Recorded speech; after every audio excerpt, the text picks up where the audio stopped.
The essence of the... Okay.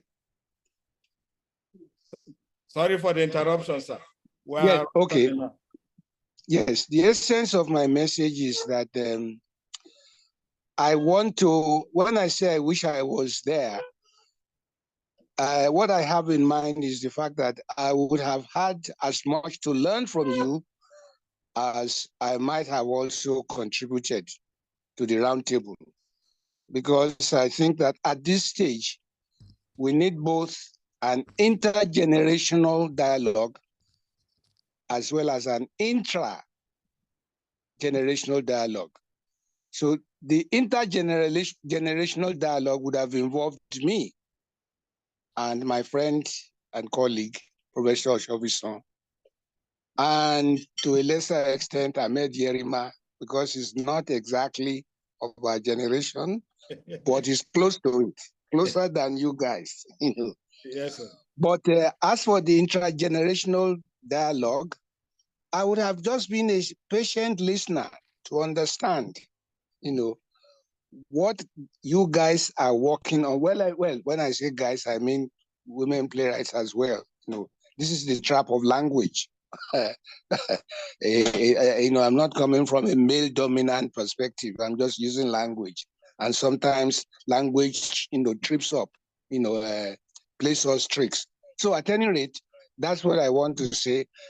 So that even though I'm not present now and I'm only giving a goodwill message, I'll be very, very anxious to get a recording because I do want to learn what exactly is the present generation saying and doing.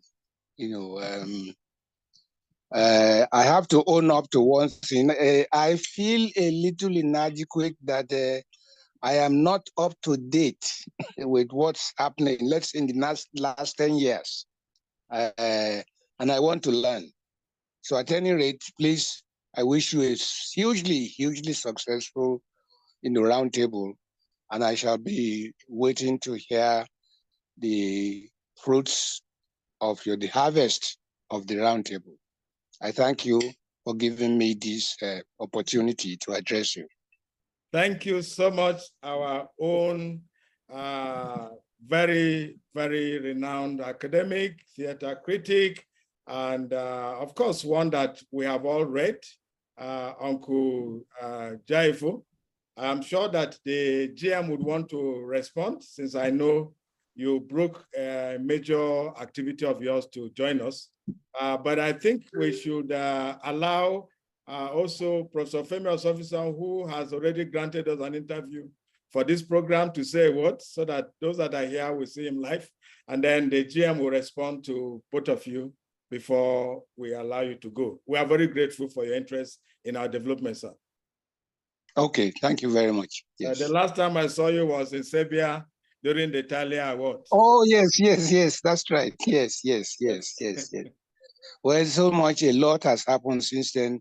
Like, for instance, I'm hesitate to bring this up, but today is the funeral of my dear comrade Sende Aribede. Oh. And it's going on right now. And unfortunately, due to my ill health, I'm not able to be there physically. Oh. But when I'm in Oshofison's house, and when I heard him being interviewed by you, I said, please, in spite of everything, let me send them a goodwill message. We're very grateful, sir. Okay. Yes, is Professor Osofison beside you? I can see Yerima also itching to say something before you go. Someone will take the phone to him. Okay. Yes, sir. Great. We have had an engagement with you, but we will just want to say, maybe you want to say a word now that the young playwrights are here and we have our participants already in the house, sir. We're sorry for taking you on your dining table.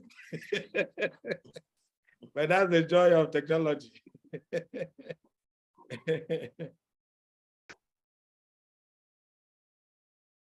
Sorry, I didn't quite hear that. What did you say?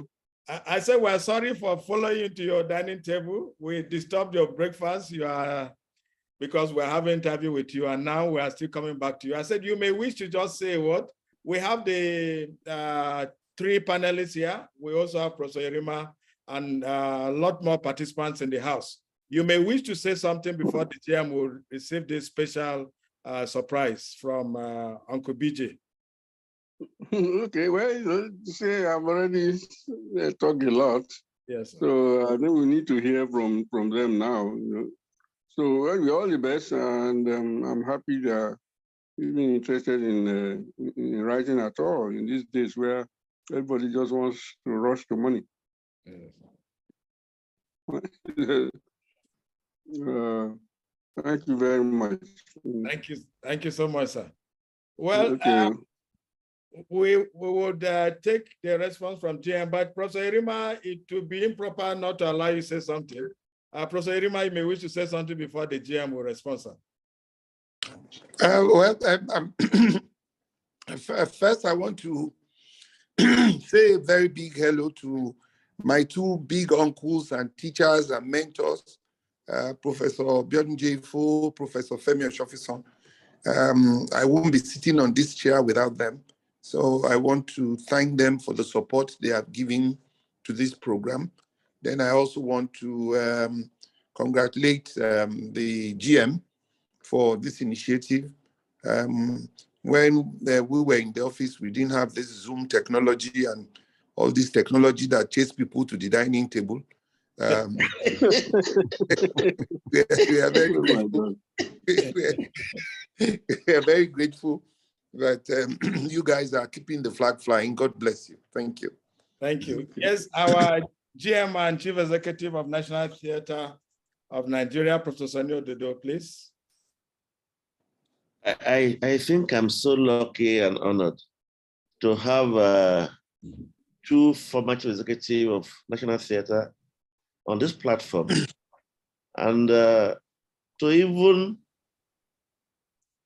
convince our BJ, Biodu Jefo, whom I wasn't even anticipating I was going to cite at all, to come on this platform. This is huge for me and huge for National Theatre and Nigerians. What we want to do, I think, is taking shape now. We want to give mobility to National Theatre. And that is what is driving some of this initiative we are bringing on, and also extending the legacies that predecessors have established. Yes, Professor Yerima organized play reading, and I've attended a few of them previously at the National Theatre banquet hall and all of that. So we are drawing from that inspiration. And what we're adding is to take the play reading outside National Theatre itself, to go to universities outside Lagos and begin to connect with creatives outside Lagos hub. And we believe we have many creatives, especially playwrights, that are relatively unknown and want to give them platform to be projected. We are focusing on virgin scripts mainly, so that input to the reading, and when they are finally staged, it will improve the quality of the plays themselves. And National Theatre has also undertaken to publish these plays and circulate them far and wide. And today, we're creating this roundtable platform so that veterans can, engage with participants and give them guidance how they can be successful and do well. The people we have brought today no one is more successful than them on the playwriting platform in Nigeria today. Professor Shofiso has won many awards as a result of his creative writing, a lot of playwriting. And Professor Yerima is the first of our own that even won the NLNG Prize of Literature in Drama. And we were also fortunate too that these two individuals, credible individuals, have also sat on the seat I'm sitting now before me. So I can't, I cannot do nothing else than to do well, because the spirit on that seat is flowing into me, and that they are still alive and able to also join me physically most times, and also call me at every point, say, Sonny, what's going on there? This is what you should do, this is what should be done. And all this advice has been very, very invaluable to us. Thank you so much, sirs. We are most grateful. And I want to encourage all participants on this program today to take it very seriously and listen very well. And it will be an honor when you eventually meet these icons physically. Your reference point will be the roundtable on Playcreation that you attended. And I want to thank BJ, especially your play, Harbor Director. We plan to bring it to the National Centre stage one day before I leave office, because some discussion came around it, and we're looking at how that can come to fruition. Thank you very much, sir. We're grateful. Thank you very much, GM of the National Theatre of Nigeria. We thank you, our uncle, Professor Femi Osofison. We also thank you, Professor Biodun Jaifu, for your time. We do understand you have to go now, but it's not, your presence is not one that we're taking lightly, and we're not taking it for granted. I can see one of the young playwrights' testimony, who is at Obafemi Awolowo University, is saying through text, it's so good to be here to drink from the cistern of knowledge from my theater ancestors. It is an honor. Good morning, sirs and mas. Yes, testimony. Actually, Professor Sofison and Biodun Jaifu are not just ancestors, but grand ancestors in your case. You know, so we are very happy to have you. And I think at this point, we would want to start this program formally. We really like the fact that it started promptly without our commencing formally. But just for purpose of guiding us, we have the order of events.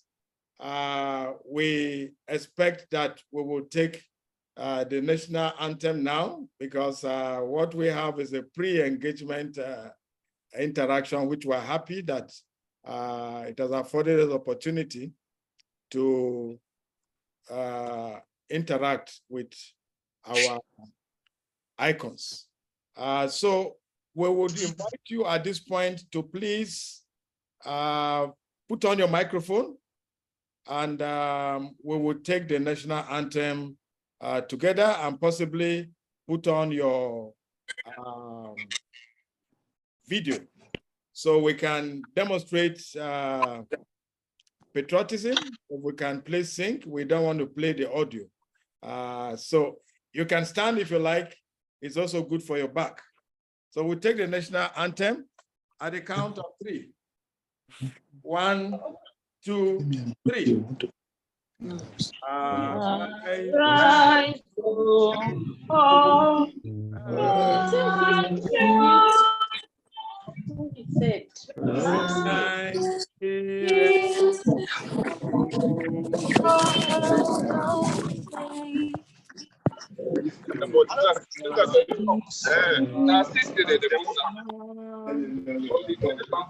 With love and strength, strength and faith, the above our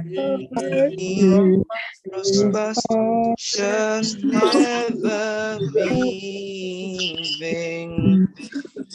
To serve with hearts and passion while and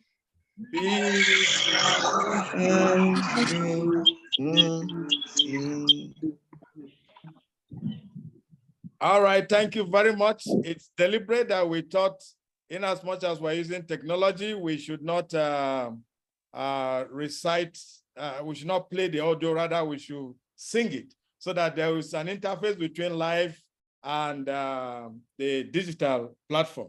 May I now invite us again to kindly take the national pledge, second stanza, as our prayer. And I will invite any of our younger ones here. If you are less than 22, you can take the lead on the national prayer, please.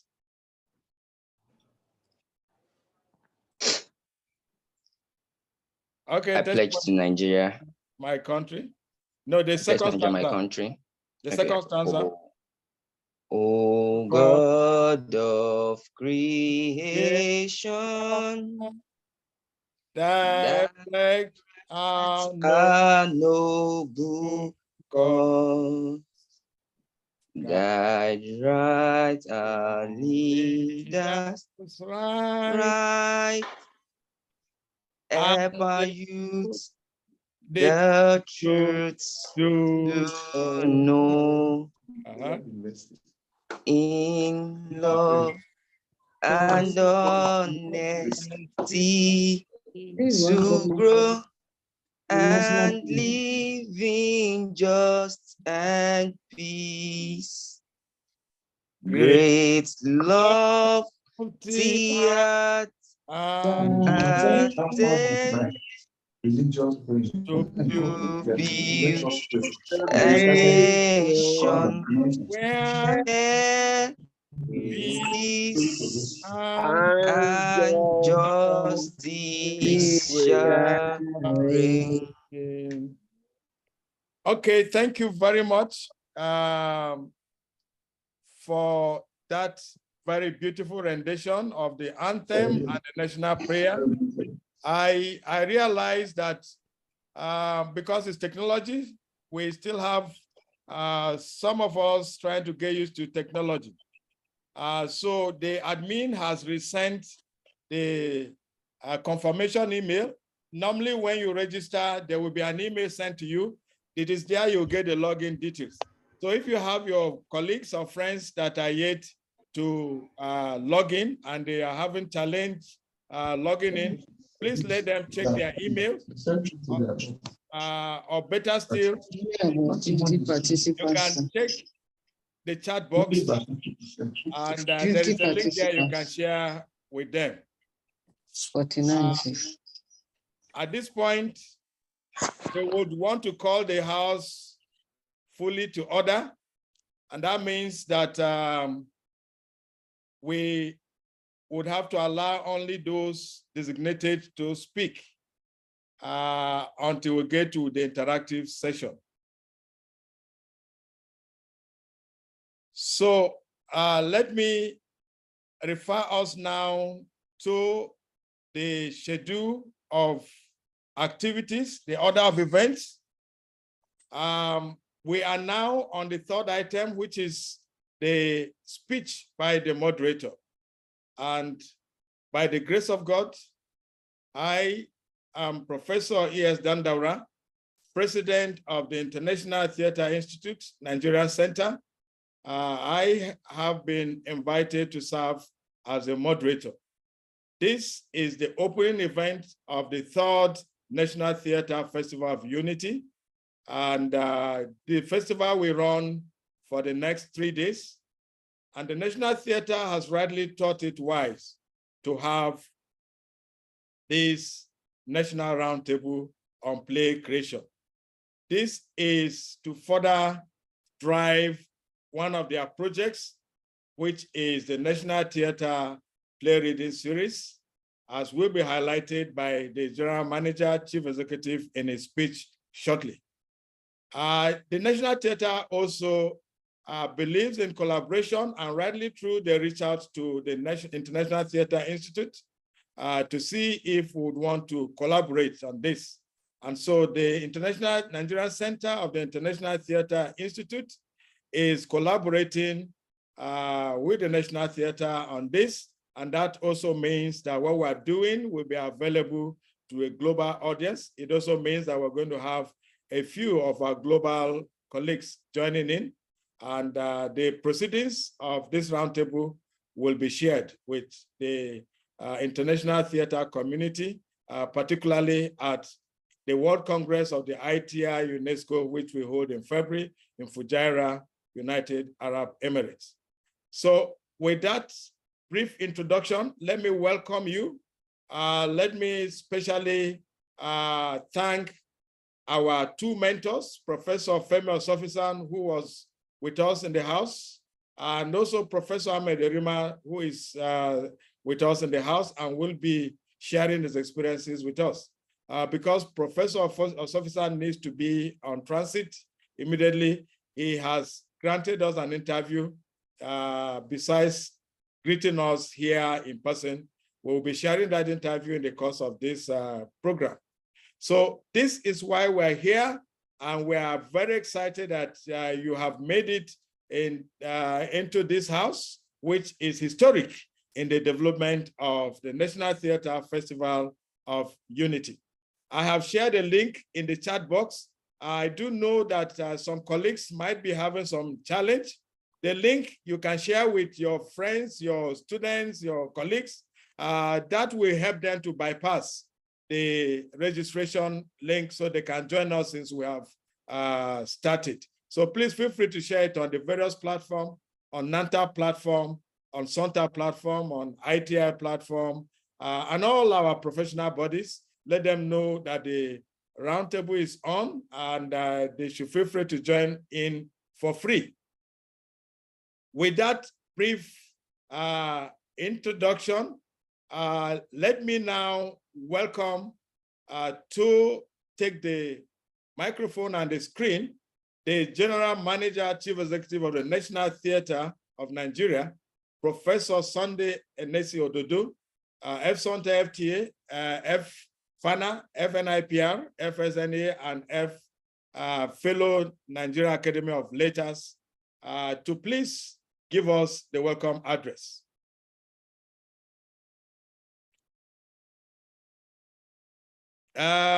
GM, you will need to unmute yourself. Thank you very much, moderator. Yes. Professor E.S. Dandaura. I profoundly and respectfully recognize Professor Ahmed Yerima, a former general manager of the National Theatre, a former Director General too of the National Theatre and the National Troupe. Every colleague in the house, creatives, their participants. This is honoring for me, and also excited that life is being given to an idea we muted on how best to fast track our vision to give National Theatre mobility. National Theatre Festival of Unity, we started in 2020 and is growing and getting bigger and bigger. The third edition is here, and we're starting with nationwide, even outside Nigeria. Some participants have been expected to join to bring the whole country together to feature and be part of the National Theatre of Unity. Indeed, this is living its name, Theatre of Unity. So the whole country coming together to converge and discuss Playcreation is unifying. And I believe at the end of this engagement, when the recording is released, to every participant will have seen the noble benefit behind this idea. Indeed, we are lucky that Professor Jayfo even came online today. I'm sure many of our participants today may not have seen him. They may have heard about him, even though virtually we have seen and heard from him. So this is one of the takeaways from this kind of robust engagement. I must reiterate once more that the National Theatre Public Play Reading Series is designed to harvest upcoming playwrights, to encourage artists to engage in playwriting. Of a fact, plays dissect our environment, our society, and our living attitude. And through such play creations, solutions are proffered to human social issues. There's no better literary creation that embodies interrogation of our existence than playwriting and play staging. That's why we're pursuing this very vigorously. What to note for those who are not previously aware is that our National Theatre Play Reading Series enables lucky participants to have his or her work critiqued to make it better, to have his or her work also staged to further give it quality. And at the end of it, National Theatre will publish such successful play scripts and distribute nationwide. This, we believe, will bring to the limelight any playwright that is so lucky to be so showcased. Note that only new scripts are entitled for participation. For now, we're going around the country through the universities where theater arts programs are mounted. It does not mean that those who don't work in university cannot participate. You can. Once we announce in any university, we also make it public. If you live close to that university, you can enroll for your script to be considered. And it's interesting to note that apart from the first edition that was won by a lecturer, the other two editions were won by students. So it's not just for teachers of theater alone. So it's for everyone that can create, can write plays. Ladies and gentlemen, I want to join you to concentrate and take maximum advantage of this opportunity, because the veterans are in the house to guide us. Professor Officer is here. Professor Ahmed Yerima is here. Both of them former general manager of National Theatre. Beyond that, they are creators of our living sensibilities.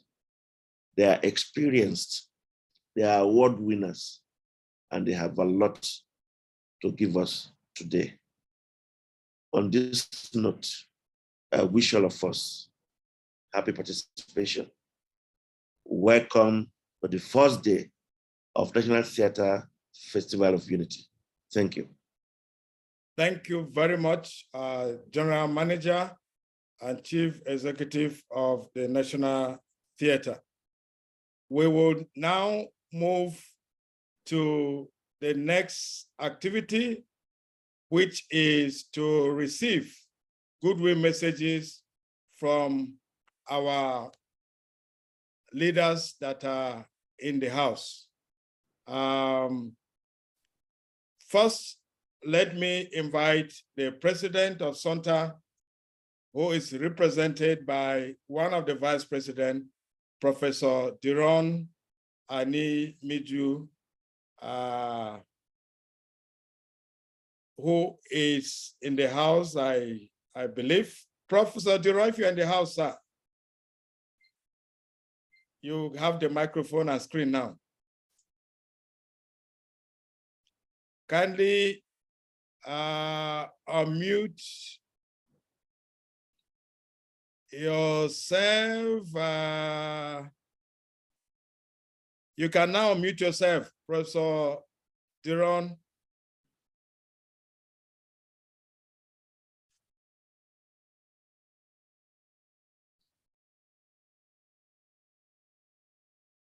Professor Diron, kindly unmute yourself and speak now. May I also invite, I can now see the president of NATFU is in the house. President of NATFU, you may wish to take the microphone while Diron is trying to come on, sir. Thank you, Prof. Good morning, everyone. Morning. I bring you greetings from the National Executive Council and members of NATFU. I want to say once again, congratulations to the National Theatre and to the General Manager, CEO, Professor Sonny Odudu, for what you have been doing since you took over the helm of affairs at the National Theatre, the many programs that you have embarked upon to further put the performing arts in the national consciousness, as well as using it to drive the propagation of peace, unity through this National Unity Festival. These indeed are the reasons why the National Theatre was established, to promote the arts and culture in Nigeria, to promote those programs and activities that will further engender peace, unity, the things that bind us together as a people. So we want to thank you, we want to appreciate you and your management team and the entire staff of the National Theatre. Despite the fact that the National Theatre as a structure is undergoing renovation, you have not relented in keeping it in our consciousness and making sure that the National Theatre continues to contribute to programs and programming. We also want to thank you for your belief in the fact that the arts can only be better through collaboration. Again, the fact that you're collaborating with the ITI Nigerian Centre shows how much you believe in cooperation, in collaboration, and working together with relevant agencies that can help push the theatre. NATFU has been a beneficiary of cooperation with the National Theatre, a policy that was established by some of your predecessors who are also here present, that you have continued to drive to further strengthen. So I wish every participant in this roundtable, I welcome you, and I pray that we will have very robust discussions. We will be able to rise from this roundtable with ideas that will help further push the performing arts within the creative economy. I welcome all the panelists, the discussants, and we wish you all well. And I also want to wish the National Theatre well, even as we move on with the other aspects of the Unity Festival.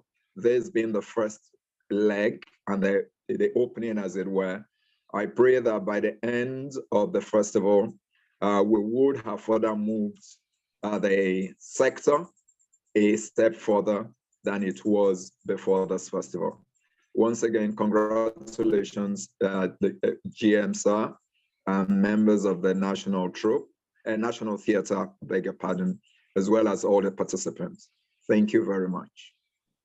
That was the goodwill message from the President, National Association of Nigerian Theatre Artists, Israel Ebo. Israel Ebo is one that represents us on the board of the National Theatre and National Troupe of Nigeria.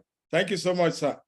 I don't know if the representative of Santa President is in the house now. Otherwise, let me quickly move to one of our mommy, who is a renowned playwright, also well decorated, who is in the house to give goodwill message. Professor Julie Oko, please.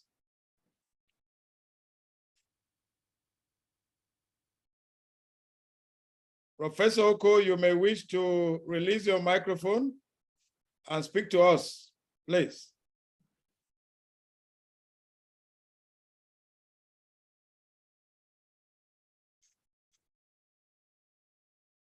Professor Oko? Okay, while she's trying to come on, let me invite also, Deron, you are still in the house. Can you also speak at this point? If you can unmute yourself, we would want to receive the president of Santa's message from you, please.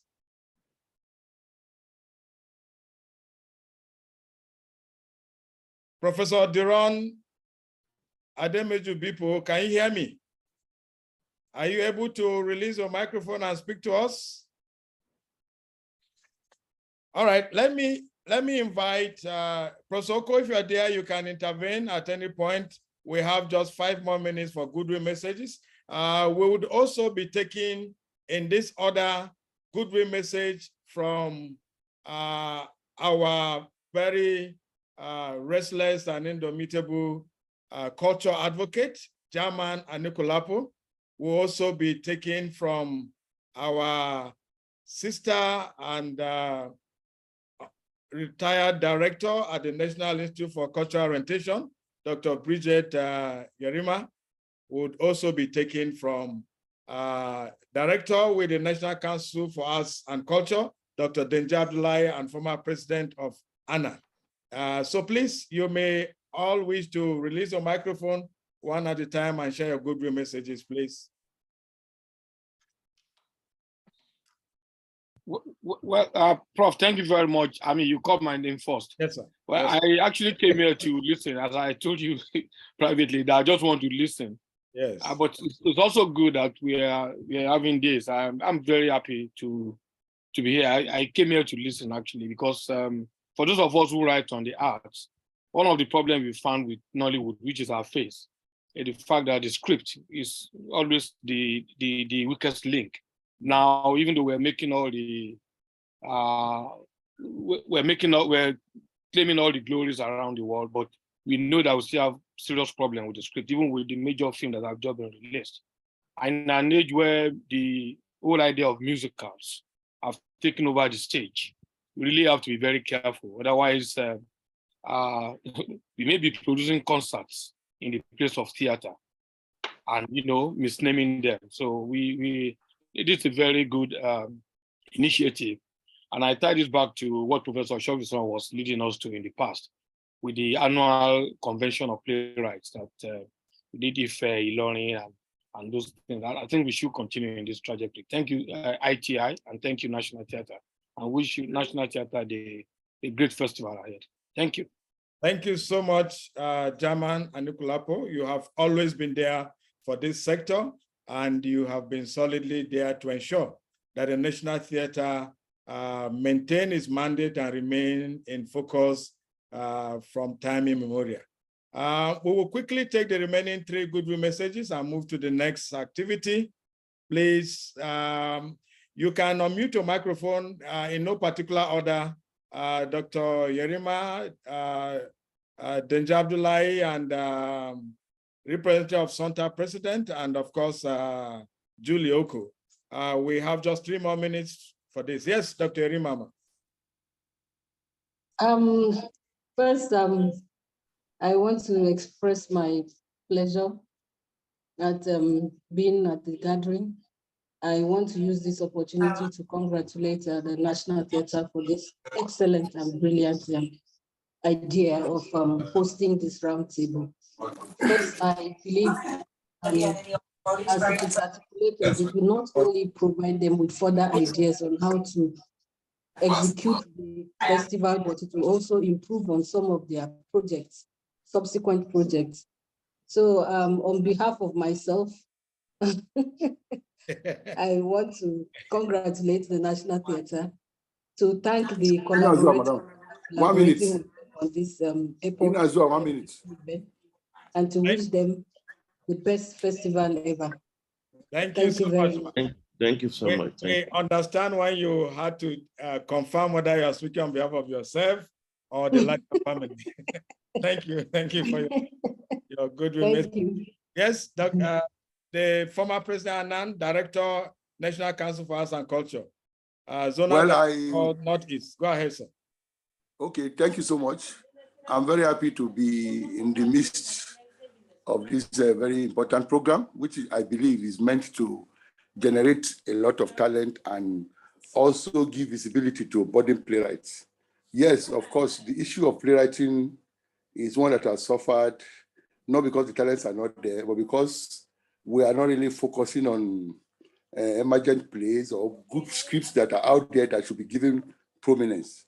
I believe playwrights are there, but they need a lot of support, such as the one that is being provided by this forum, and they need to be better, they need to be produced so that the world will reckon with newer playwrights. And there are some issues in our society that our playwrights are not really paying attention to. There are emergent things that need to be tackled. There are things that should be showcased by playwrights. And I think this gathering is diverting attention to such issues. So it's very much welcome, and I'm happy to be here. Thank you very much. Thank you so much. You are also an accomplished playwright in your own right, and we are happy you're here to share your Thank you very much. Thank you so much, Prof. Let's take other goodwill messages. If Professor Oko is ready, that's fine. If Centre President representative is ready, that's fine. But I think we can, at this point, since ITI is collaborating here, the Vice President of Heritage International, our own Pamela Odoka, is online, and we want to also get a goodwill message from you on behalf of Heritage International.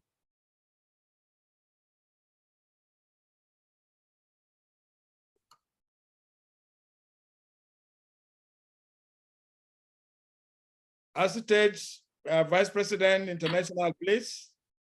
You may wish to unmute yourself. I believe you have been enabled.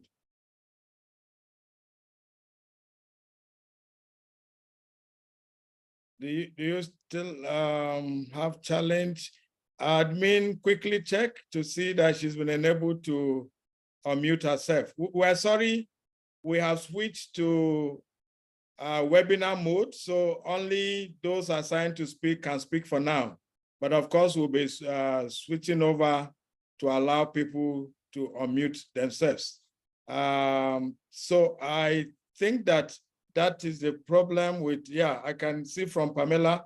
You'll be enabled shortly, please, to ensure that you are able to give. We'll take the other good messages. Moderator? Yes, sir. The permanent secretary of Information and Culture is online. Oh, our mommy. Yes. Yes. You're welcome, ma. We are very happy to have you join us, even though we know you are not very close by at the moment. But I think we should pause at this point to take your message. But GM, quickly identify, let them identify her device so they can enable her. Yeah, Lydia Jafia. Yes, we had to do this to control the interferences. Our permanent secretary, Minister of Information and Culture, you're welcome, ma. You may wish to address us now. Thank you so much, moderator, GM, Chief Executive, National Theatre, and other members on this platform. It gives me great pleasure to join you, though late. It is said it is better late than never. Yes, sir. I was on another platform, which was earlier scheduled. That's why, and my apologies. But it gives me great pleasure to be here and to hear some of the comments on the roundtable on play creation. With time, I will get to know more from my brother, the GM and Chief Executive. And also, I want to extend the good wishes of the Ministry of Information and Culture, and also on behalf of the Minister for Information. The ministry, in any aspect, if required, will be happy to be part of this, especially when it comes to the technical aspect, when it comes to the professional aspect. We'll be glad. And any other discussion could be communicated to us for further directives. Thank you so much, GM, for inviting me and other members. Thank you very much. We appreciate to have you, ma. Thank you, my brother. Nice to see you. Thank you. Thank you. I've been watching some of your festival activities. Yeah, clips. Well done. Well done. So much. Yeah. Thank you, ma. We will take the last goodwill message from the Vice President, Heritage International, our own Pamela Udoka. Good afternoon, Prof. Afternoon. Oh, okay, still morning. Good morning, Prof. Good morning, GM. Yes, and all other eminent professors in the house, and in fact, the arts community in Nigeria. This is a very, very, very innovative move. Thank you, Prof, for this platform.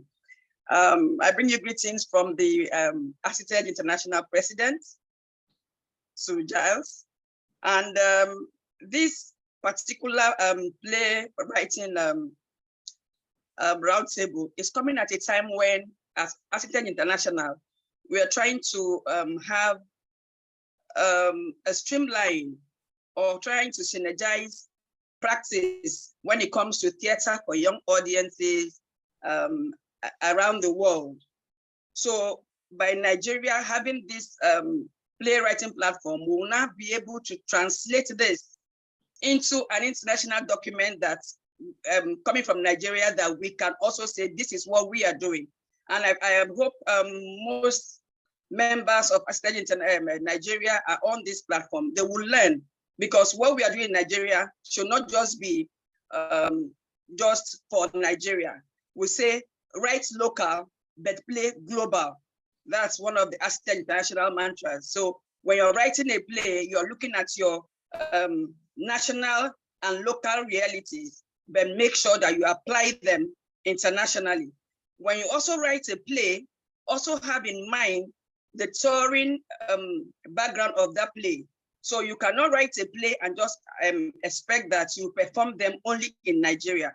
Write plays that can go on tours, write plays that you can put in a briefcase, as it were, physically put in a briefcase to travel with. Thank you very much for this platform, sir. We are learning, And kudos and congratulations on the Festival of Unity. Thank you very much. Thank you.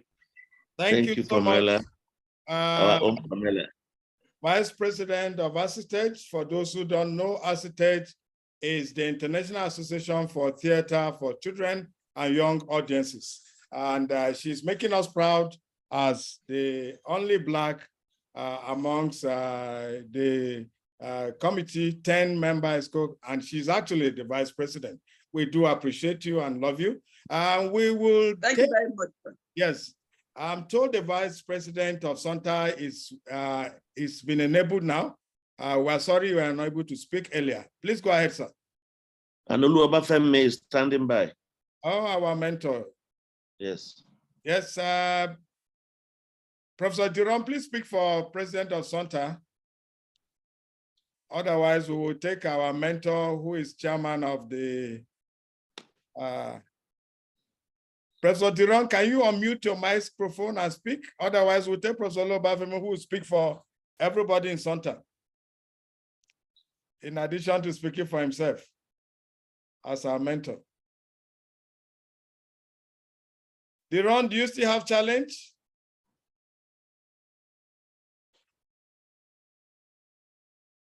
You need to release your microphone for us to hear you. Your microphone is still muted.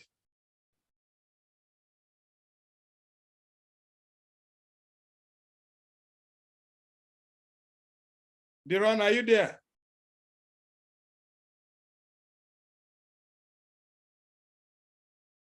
Okay, well, I think I will have to pass that slot to our elder statesman, who actually is chairman of the Centre Conference of Theatre Professors, and also chairs the Centre Council.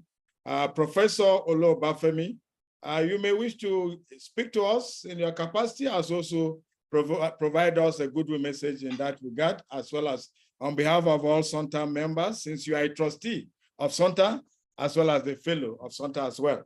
Thank you, sir. I hope, okay, you are enabled now to speak, sir. You can unmute yourself.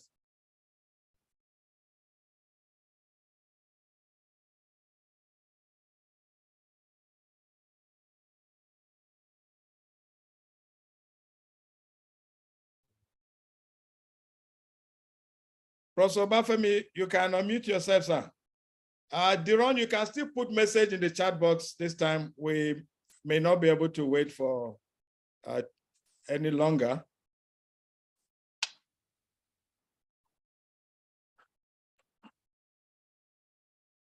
Prof, I think your microphone is not connected, so we really can't hear you. Well, we will take that later, but for now, let's just, we've had questions in the chat box to me to say there are those who have never participated in the festival and they want to also know what it's about. So we'll play this short video, in fact, two, to provide information.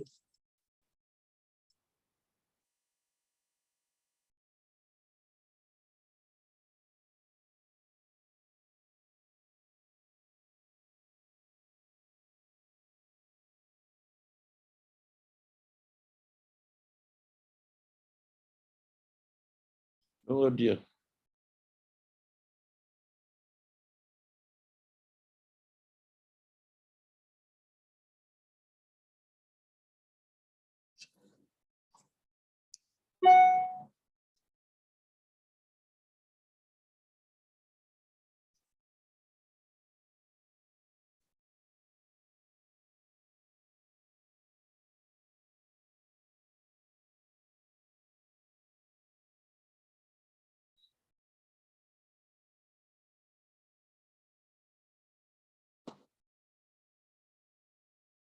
Yes, thank you so much. So we have joined in the celebration. Professor Bafim, are you able to, or I think the microphone is still not connected. So we'll just move straight to introduction of the mentors and panelists. I think that we've already had pre-engagement, and also from the speech of the GM, you know that the mentors, Professor Femi Osofison and Professor Ahmed Yerima, are actually award-winning playwrights by all standards, and they also have been privileged to provide leadership in the National Theatre as chief executives for Professor Femi Osofison. That was between 2000 and 2004.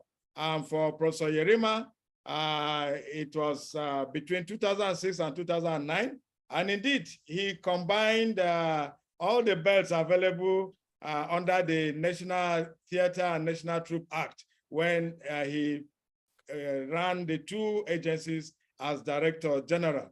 And so these are the mentors we have. Why do we think we should have them on a day like this? This is because we want to promote play creating. We also want to celebrate the three panelists that were featured in the recently introduced National Theatre Play Reading Series. And we also want younger playwrights to pick one or two messages from these mentors. Professor Yerima, we want to talk to us briefly about his motivation for going into playwriting as a means of communication, and also his observations on what he thinks is the current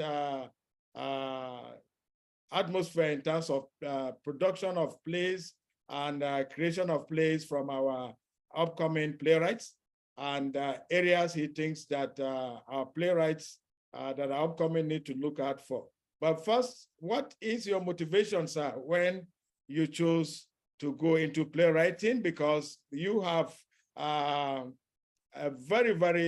have been very productive in this area, and when we think that you'll be resting, we now would see a new one coming from you, and it keeps coming virtually 2 or 3 every year.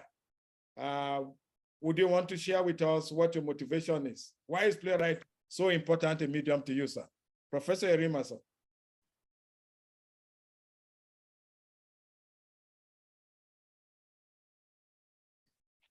Do you have talent? You need to unmute, sir.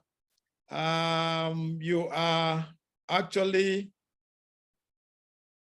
enabled to unmute yourself, but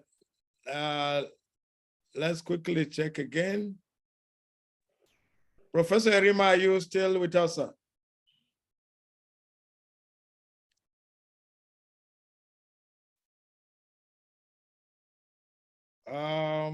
I think, could it be that network has affected this device? Okay, so we would take on Professor Yerima as soon as he's able to return. But we heard from Professor Osofison this morning, and he was live with us here. But we equally had an interview with him because we know he will not be staying all through today. And we would certainly be sharing that interview with you, which is about 10 minutes. But I would pause at any point once the Professor Yerima is back in the house. But let us just take the 10 minutes and listen to Professor Osofison. Yeah, you represented me very well. Yes, sir. Okay, sir. We are now recording. We are good to go. Good morning, our father, and one that has laid the path very clearly for us in the area of playwriting and play creation in particular. Professor Femi Osofison, one that is highly decorated, but above all, had the opportunity of putting his footprints here at the National Theatre between 2000 and 2004 as the general manager and chief executive. Today, the National Theatre is being run by a management team that is made up of your sons. And one of your eldest sons, Professor Sonny Ododo, is the general manager. We just want to open by saying, what are your initial thoughts about what is happening around the National Theatre today, sir? Well, you know, I haven't been there for quite a while. So all the information I have is what I've got in the papers. Although I ask Sonny, Professor Odudu, now and then what is going on. I had my doubts about, you know, the banks taking over this place. You know, and so I wasn't quite sure, you know, whether they will be interested in the arts at all. You know, I've been hearing of calls for rentage events, centers, and so on, you know, to make revenue. And I was worried about the artistic component input to this thing. But Sonny has assured me that they are on the right path, so I'll be waiting to see what happens. Thank you very much, sir. One of the new products that the National Theatre has is what they call National Theatre Play Reading Series. So far, they've featured 3 plays, and they come across from playwrights across the country. And this has motivated the International Theatre Institute to support the National Theatre in this their festival with this roundtable on play creation. Essentially, we want to draw from you as a mentor for upcoming Nigerian playwrights, in the sense that mentorship has been a challenge generally in Nigeria. And with this good initiative from the National Theatre, we think that this first roundtable on play creation, which will actually feature the 3 winners of the 3 reading sessions National Theatre has hosted across the country as panelists, we will benefit from you in terms of things that upcoming playwrights need to bear in mind. Essentially, we'll be asking you 3 questions. I think the first one is, when you started off, what was the environment like? And then what were your motivation to use playwriting as a medium for communication? Well, I must say that the atmosphere is different now. But when we started, we had all kinds of, incentives to work, all kinds of challenges. The first problem we had was with language, communicating with the people and directly through the people, through the medium of English. You know, how that is a problem. You know. Nowadays, it's not so much of a problem because many people now speak English, and there are so many universities and so on. But in those days, think of it, when we started, you know, there was one university, and then later on increased to 6 or 7. So not many people spoke English. So this was the challenge to now develop theater as a means of reaching the people directly. The beauty of theater is that, you know, it's not just the verbal dialogue that you used to communicate. There are gestures, there's music and movement and so on, you know. So the theater became a kind of challenge to us to develop, to develop into a means of communicating directly with the people, in spite of the English that we were using.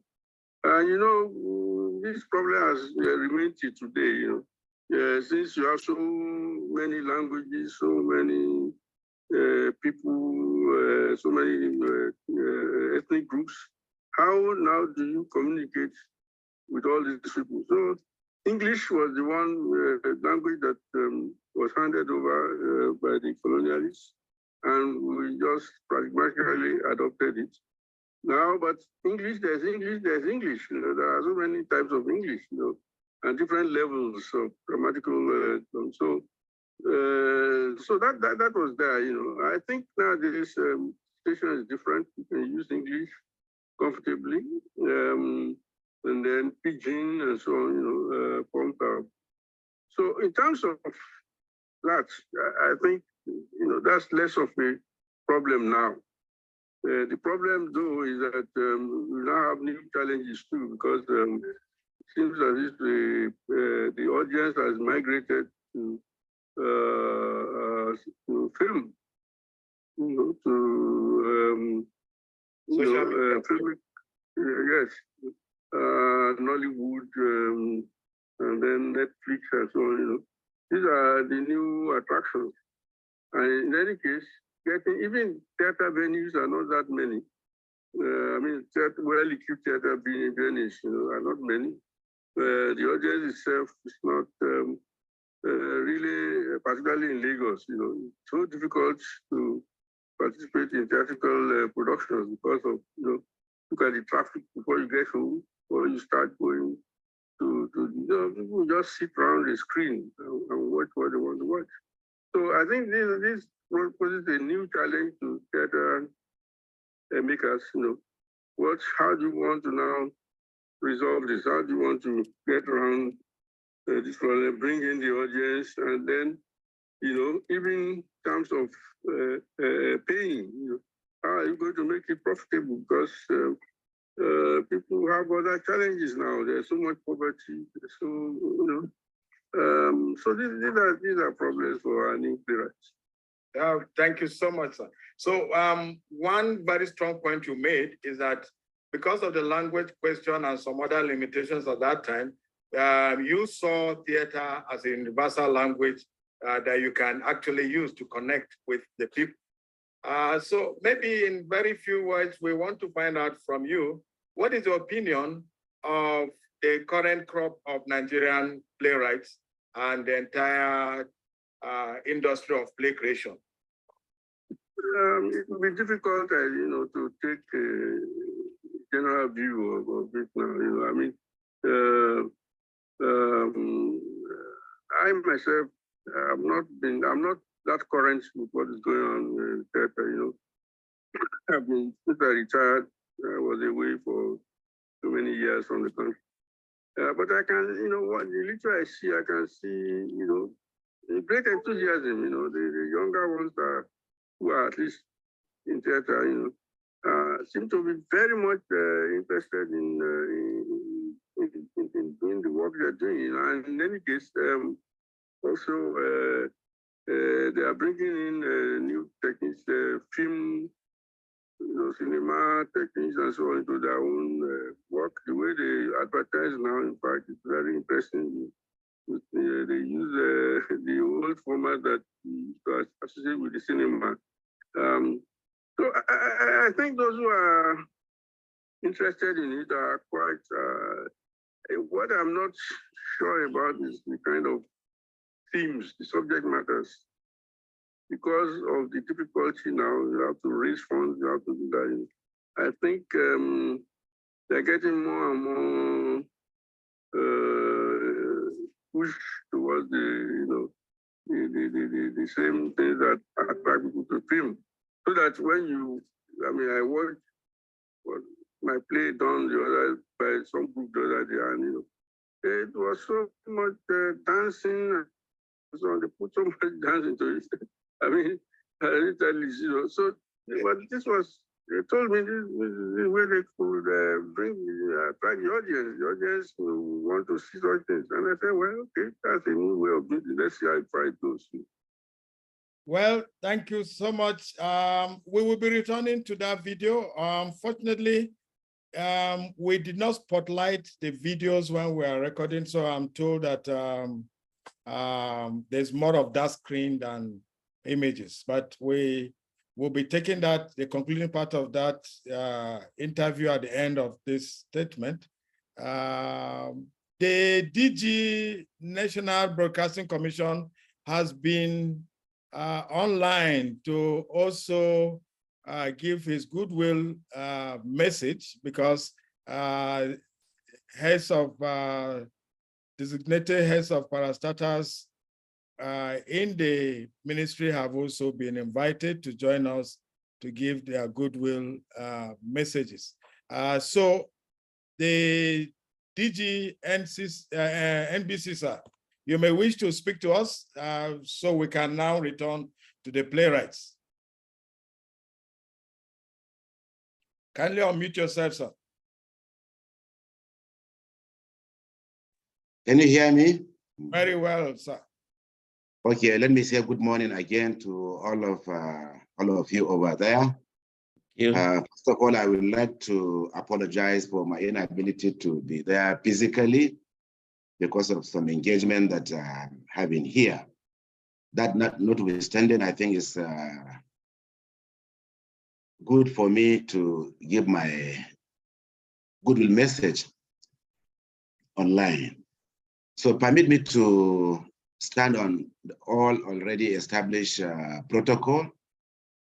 It is my pleasure to address this August gathering, which brings together all the critical stakeholders in the creative industry: performers, musicians, comedians, dancers, and filmmakers.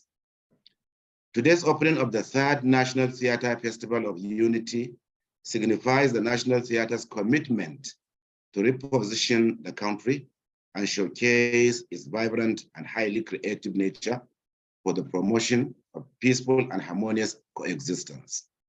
This is in addition to the preservation and promotion of cultural heritage that will attract investment in our dear country. So let me use this opportunity on behalf of the National Broadcasting Commission, NBC, to thank the organizers of this great event, particularly my friend, my brother, Professor Sunday Ododo, for not only inviting me to grace this occasion, but to deliver a goodwill message, being NBC a key stakeholder and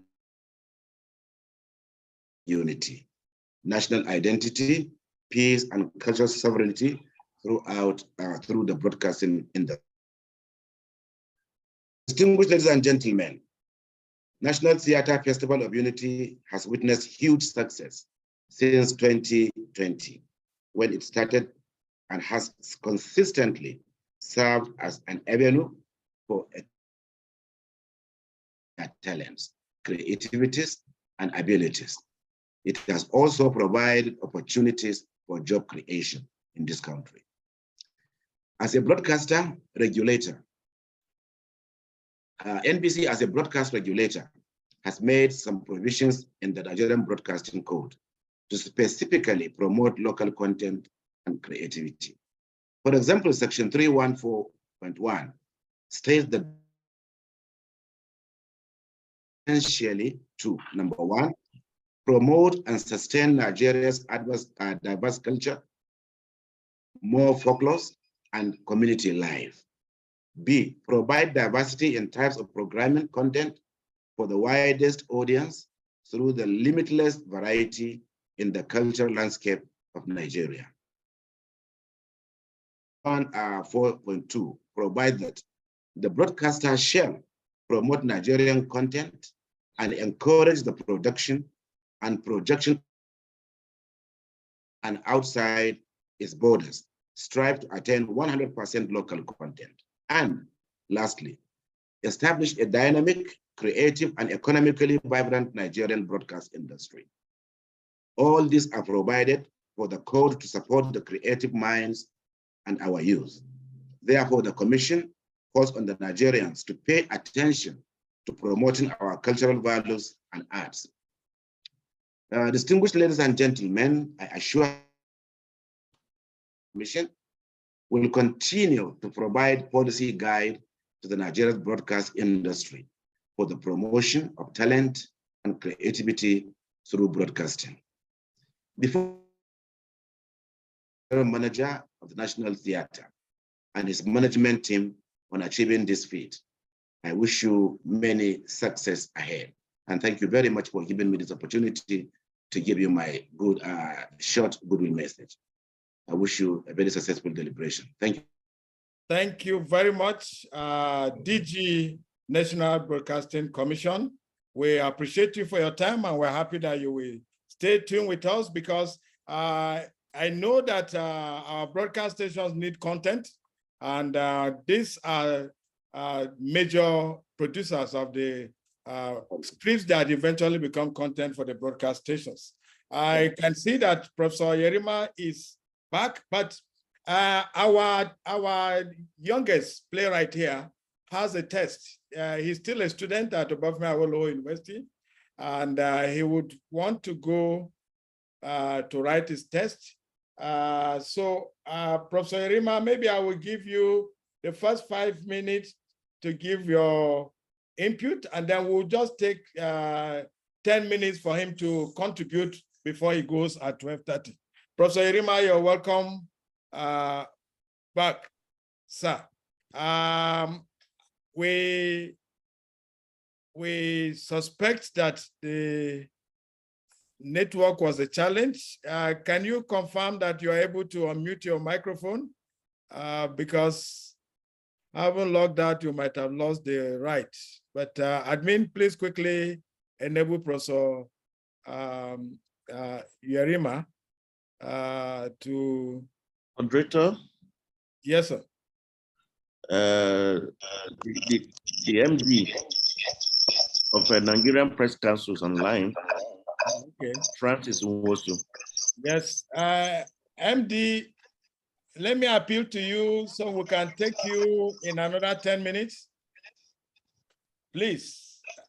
Francis Nwosu. Hello? Hello? Yes, sir. Hello, can I speak? Well, okay, I had wanted to appeal that you give us a few minutes, but since you have started speaking, go ahead, sir. Especially that I know you normally would not speak more than 2 minutes. Go ahead, MD. Yes. Well, I think I'll just take a question that you asked me. Yes, sir. Oh, Professor Yerima, is it? Oh, Professor Yerima, go ahead. I thought it's MD. So we, please unmute the microphone again, sir. Yes. Can you hear me now? Yes, sir. I said you asked me a question on motivation. Yes, sir. And I said my motivation for writing plays is just the urge to tell a story. I always like to tell a story. I had, when I was growing up, I had two uncles who were very good storytellers, and they used to take me from the real world to the magical world. And I was highly influenced by them. And then also the television at the time, watching all those people in the a village headmaster and all those things. I wanted to write my own plays, and so that has been my motivation to write my own plays. And I enjoy the power of the playwright playing the role of God, being able to create his own world, and also at the same time bring characters in and making them do things that he wants to do in order to say one or two things.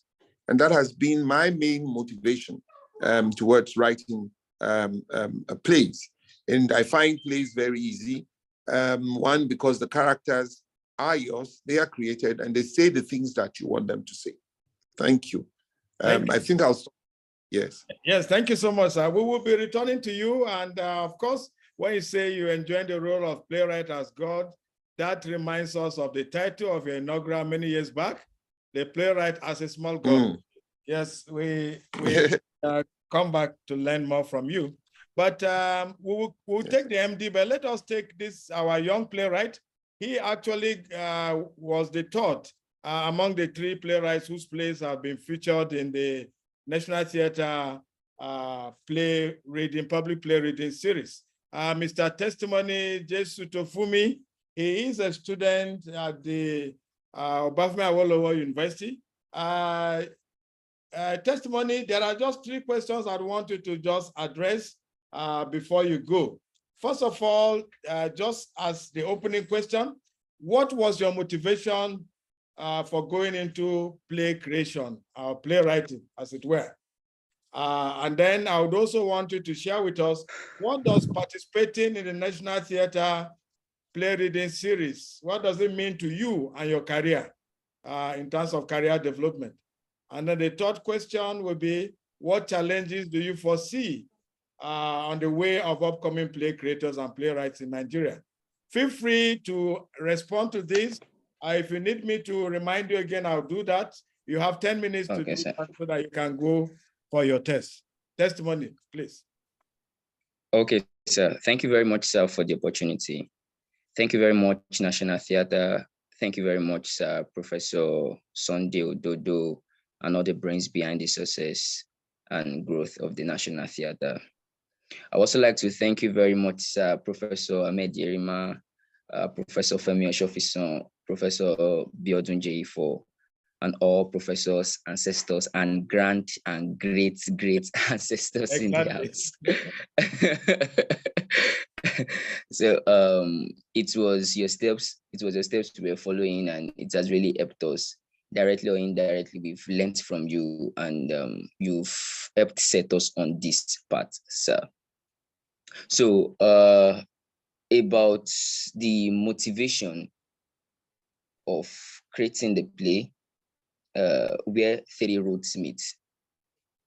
It was as a result of people clamoring for secession. So, and I was of the opinion that secession is not really the actual solution for solutions to Nigeria dilemma. So, what is now the solution? I feel the solution should be, okay, if everyone should believe in love, then if I love you, I won't hurt you. If I love you, I will obey you. If I love you, I won't embezzle your funds. If I love you, I will do what is right. So if the politician should love the citizen, and the citizen should do should in turn love the government, then perhaps we can, there will be orderliness in the country, and then there will be growth. Students and mentors talk. Go ahead. So, okay, so then I feel, okay, now let's work on this. So I then made my research about problems facing Nigeria. So, and okay, let me create a satire about this stuff, and then to make it readable and something that people will not get tired of, and something that is not usual. Okay, we've seen something like this, we've seen people attack this, we've seen people talk about this. How can I say it in a more different way, and in a way that the audience will I mean, like both the elites and the, let me say, the uneducated ones will be able to understand. So that's why I came from the aspect of language. So I feel most times with the use of bombast, or let me say like rigid language or complex diction, many times we lose our audience. That is the really affected people. We lose them in the spread of the truth and the spread of facts, because they don't really understand what we are saying. They will not even finish reading the play or reading the poem or any write-up we put out there. So I decided to use pun and a lot of let me say a lot of free and common catchphrase of my generation. So in the work, so that I'll be able to carry everybody along, both the old, both the young, both the learned and the uneducated ones. So that was what bettered where 3 roads meet, sir. Oh, great, that's nice. Where 3 roads meet is the play you have contributed to the National Theatre Play Reading Series. Before we go to what participation in that program means to you, what do you foresee as the challenges before upcoming playwrights in Nigeria? Because this house today is going to look at those issues. And unfortunately, you have to return to write your test. So just tell us those challenges you foresee, and we would consider them as we try to marshal out ways. to clear. Okay, sir. Okay, sir. I feel fear. And there's this fear in upcoming playwrights. The fear of will people read my work? The fear will also lead to inferiority complex. Okay, in the era of these great people, in the era of this writer, in the era of that writer, how will I be known? The fear of being known, the fear of coming to the limelight, one. Number two is how to get our works out there. Now, I feel they are not really ready-made platforms or ready-made, let me say, platforms. I'll use platform for what's it called, bringing out upcoming playwrights out there. Thank God for National Theatre and the creation of this national play reading that has birthed out some playwrights. But most people want to publish their play to bring it out there, but they don't have the fund, the funds to put it out there, to go to a publishing house. Even after like looking for funds, the fear of going bankrupt. Okay, how will I make money from it? Yeah. How will I get return? How will I get income? Okay, yeah. If I should borrow money or put in all I have to bring this play out there, yeah. How will I get people to market it? And also the fear that the name is not out there. It's many times people buy names and not take book. Because yeah. Okay, Wale Soyinka play. Oh my God, buy that play. The play go make sense, going big time. So many times we go for those kind of, but imagine saying a name that you've not heard before or seen before. So even though the person puts his last kobo in publishing that play or publishing that book, but how will I market it? Will people buy it? They don't know my name. They don't know who I am. So the fear of putting a play out there and going bankrupt, one. Number two, platforms made available for people who don't have money or people who are not chance towards God to put their play out there. And three, we need to encourage playwrights to market their work and to help those that are not chance publish it. Or let me say 50-50, or okay, we'll publish this play for you, but we have our commission, we do. So we need to like start encouraging playwrights with a lot of other programs like national play reading and a lot of private investors or public investors. And I think that's all I have to say concerning that. I think that is really interesting to hear from you. Luckily, the National Theatre is going to publish your play now. Is that your first play? Yes, sir. Okay. Yes, sir. And you are hitting it. And I think you alluded to a point that Professor Sofisa spoke earlier.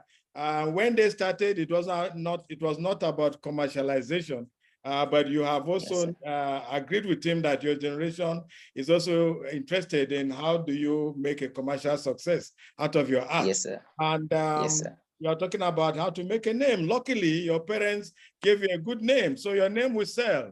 You are a testimony. And you're also Jesu Tofumi. And of course, anybody seeing that name will want to know this testimony that is contained in there. And we can see that you're making good use of it. You speak very good English. And I will be proud to have you participate in any program anywhere. And you are indeed an icon.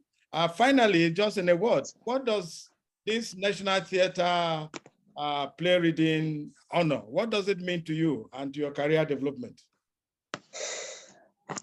Truth be told, sir, it's actually a great height for me, career-wise and normal-wise.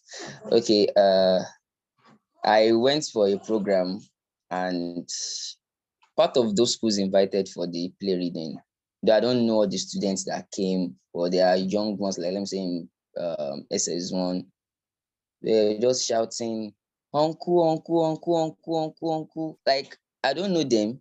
So I now went to meet one of them, like, good afternoon, sorry, where do you know me?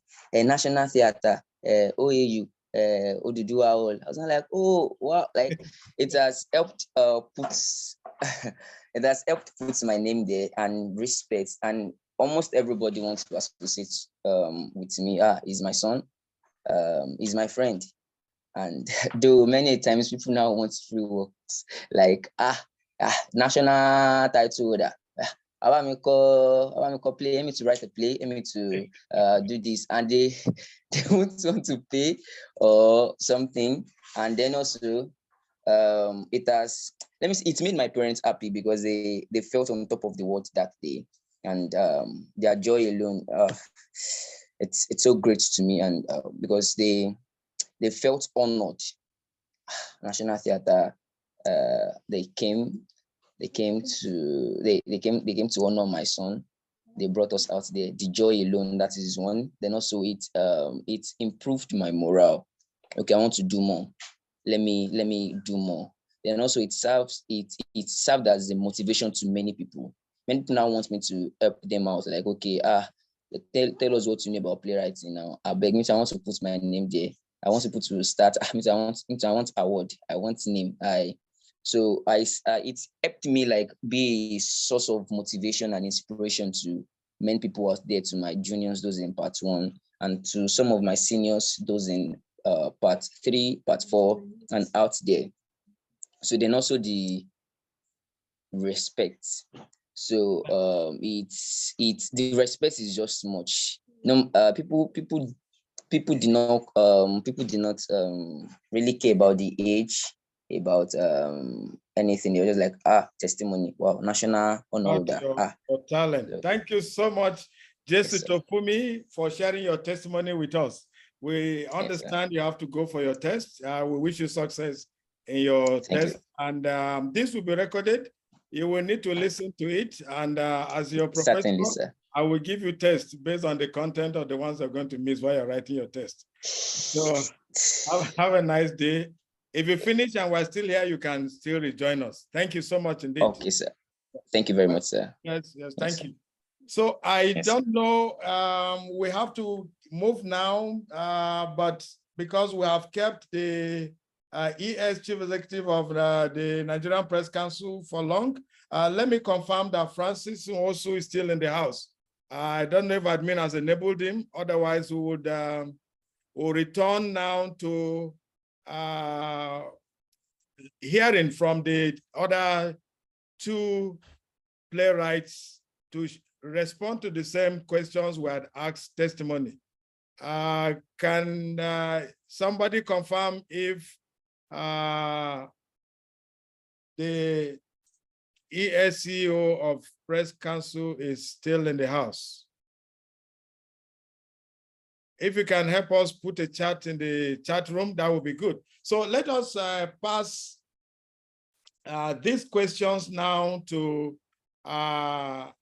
the first to have enjoyed this honor by the National Theatre, Dr. Bayomi Adebamigbe, whose play was the first read in the National Theatre here before the series moved to Nasarawa and thereafter to Kefi, to Ife, where testimony was featured. Dr. Bayomi, would you want to respond to us what your motivation for going into play creation was, and what challenges do you see on the way of you winning global prize like Professor Yerima, Professor Sofisan, and our own WS? And then what does this honor by National Theatre mean to you and your career progression, even though we know you're an academic staff at the Obafemi Awolowo University? And we should also commend you for producing a student who came after you. Yes, Dr. Bayomi, go ahead, sir. You can unmute and speak to us. Thank you very much, Professor Dan. Let me quickly stand on the existing protocols. But first, a point of correction. I taught at Adekunle Ajasin University. Oh, great. Sorry about that. That's correct. Yeah, thank you. I understand. Yes, sir. Talking about my motivation for my play, which is Justice to the Swine, I think I need to inform you first that it's an adaptation of a South African drama written by John Carney. John Carney is one of those three South African writers, Arthur Fugard, Winston Chona, that workshopped several plays during the apartheid regime. His own plays are nothing but the truth, and it dwelled on the truth and reconciliation era of post-apartheid South Africa. Specifically, my motivation is in addressing the elusive justice system that prevailed both in South Africa and even in Nigeria here. How John Carney treated the issue of truth and reconciliation, which was followed by our own Oputa panel, which was generally seen as a new brand of home video that lasted several months, and it actually shook us.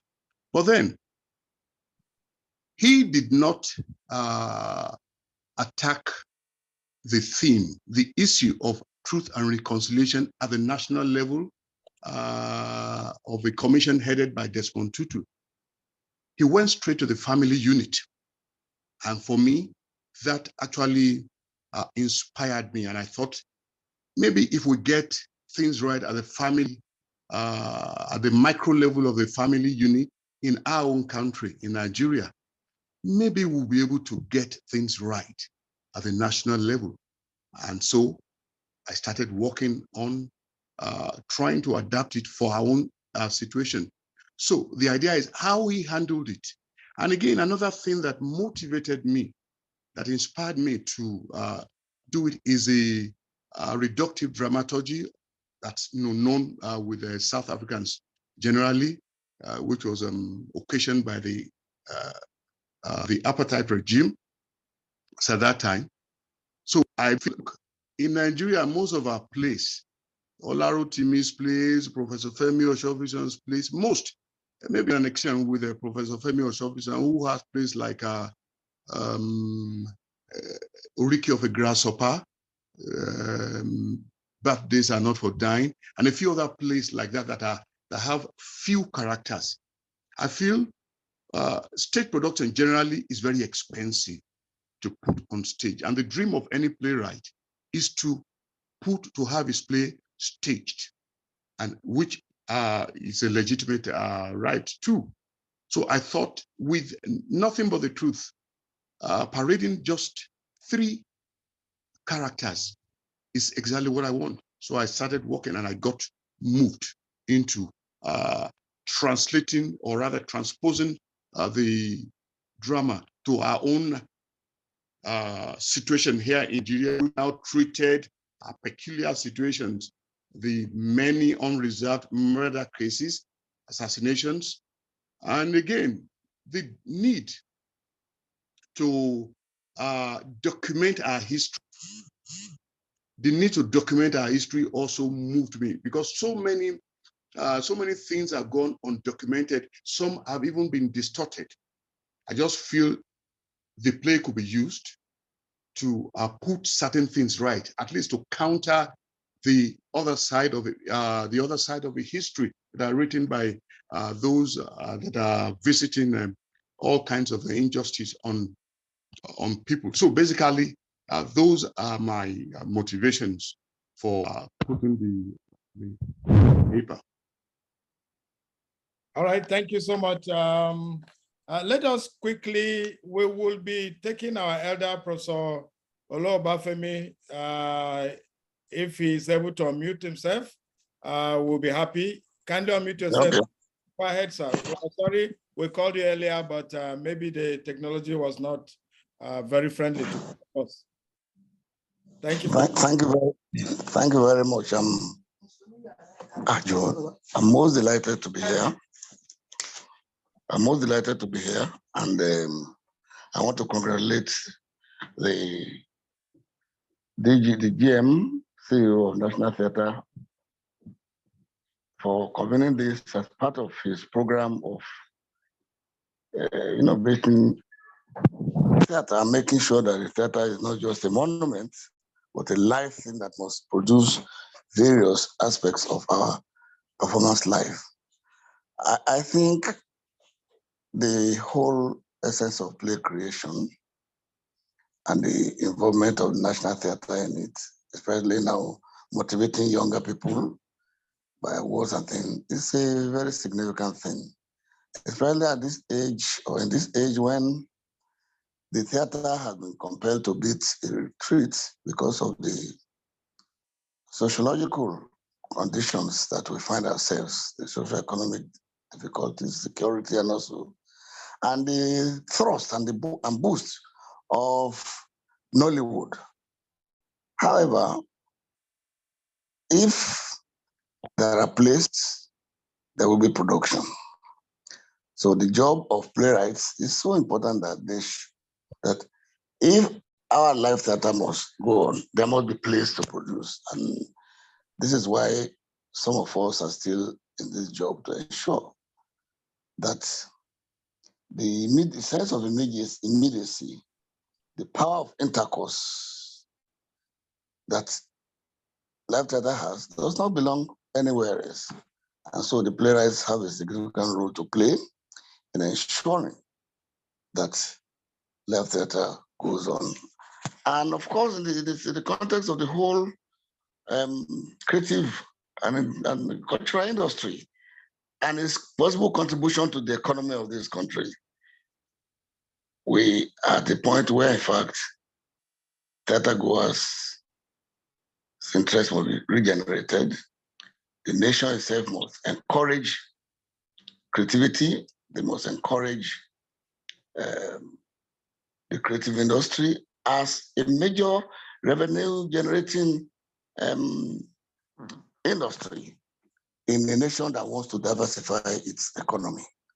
So there's a sense in which the work that we do will become more and more significant as the consciousness of a nation increases in economic diversification, not just for entertainment, not just for the purpose of message delivery, but also for the purpose of boosting the economy of this country.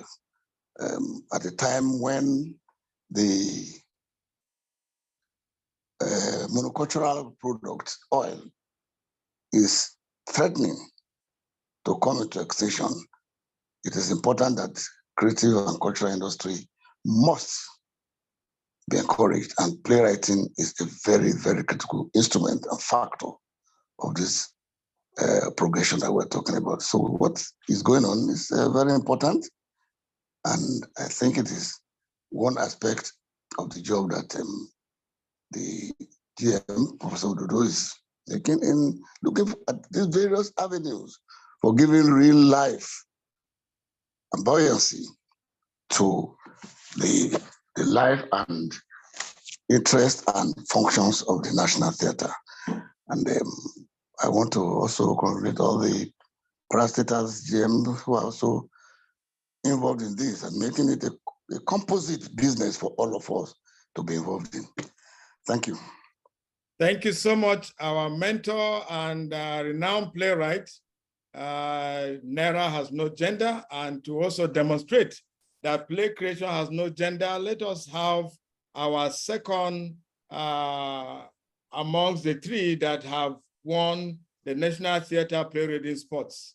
In the person of Gloria Akaya Soloko, you may wish to now respond to the question in terms of your motivation for going into play creation and playwriting, and particularly the one that has won prize.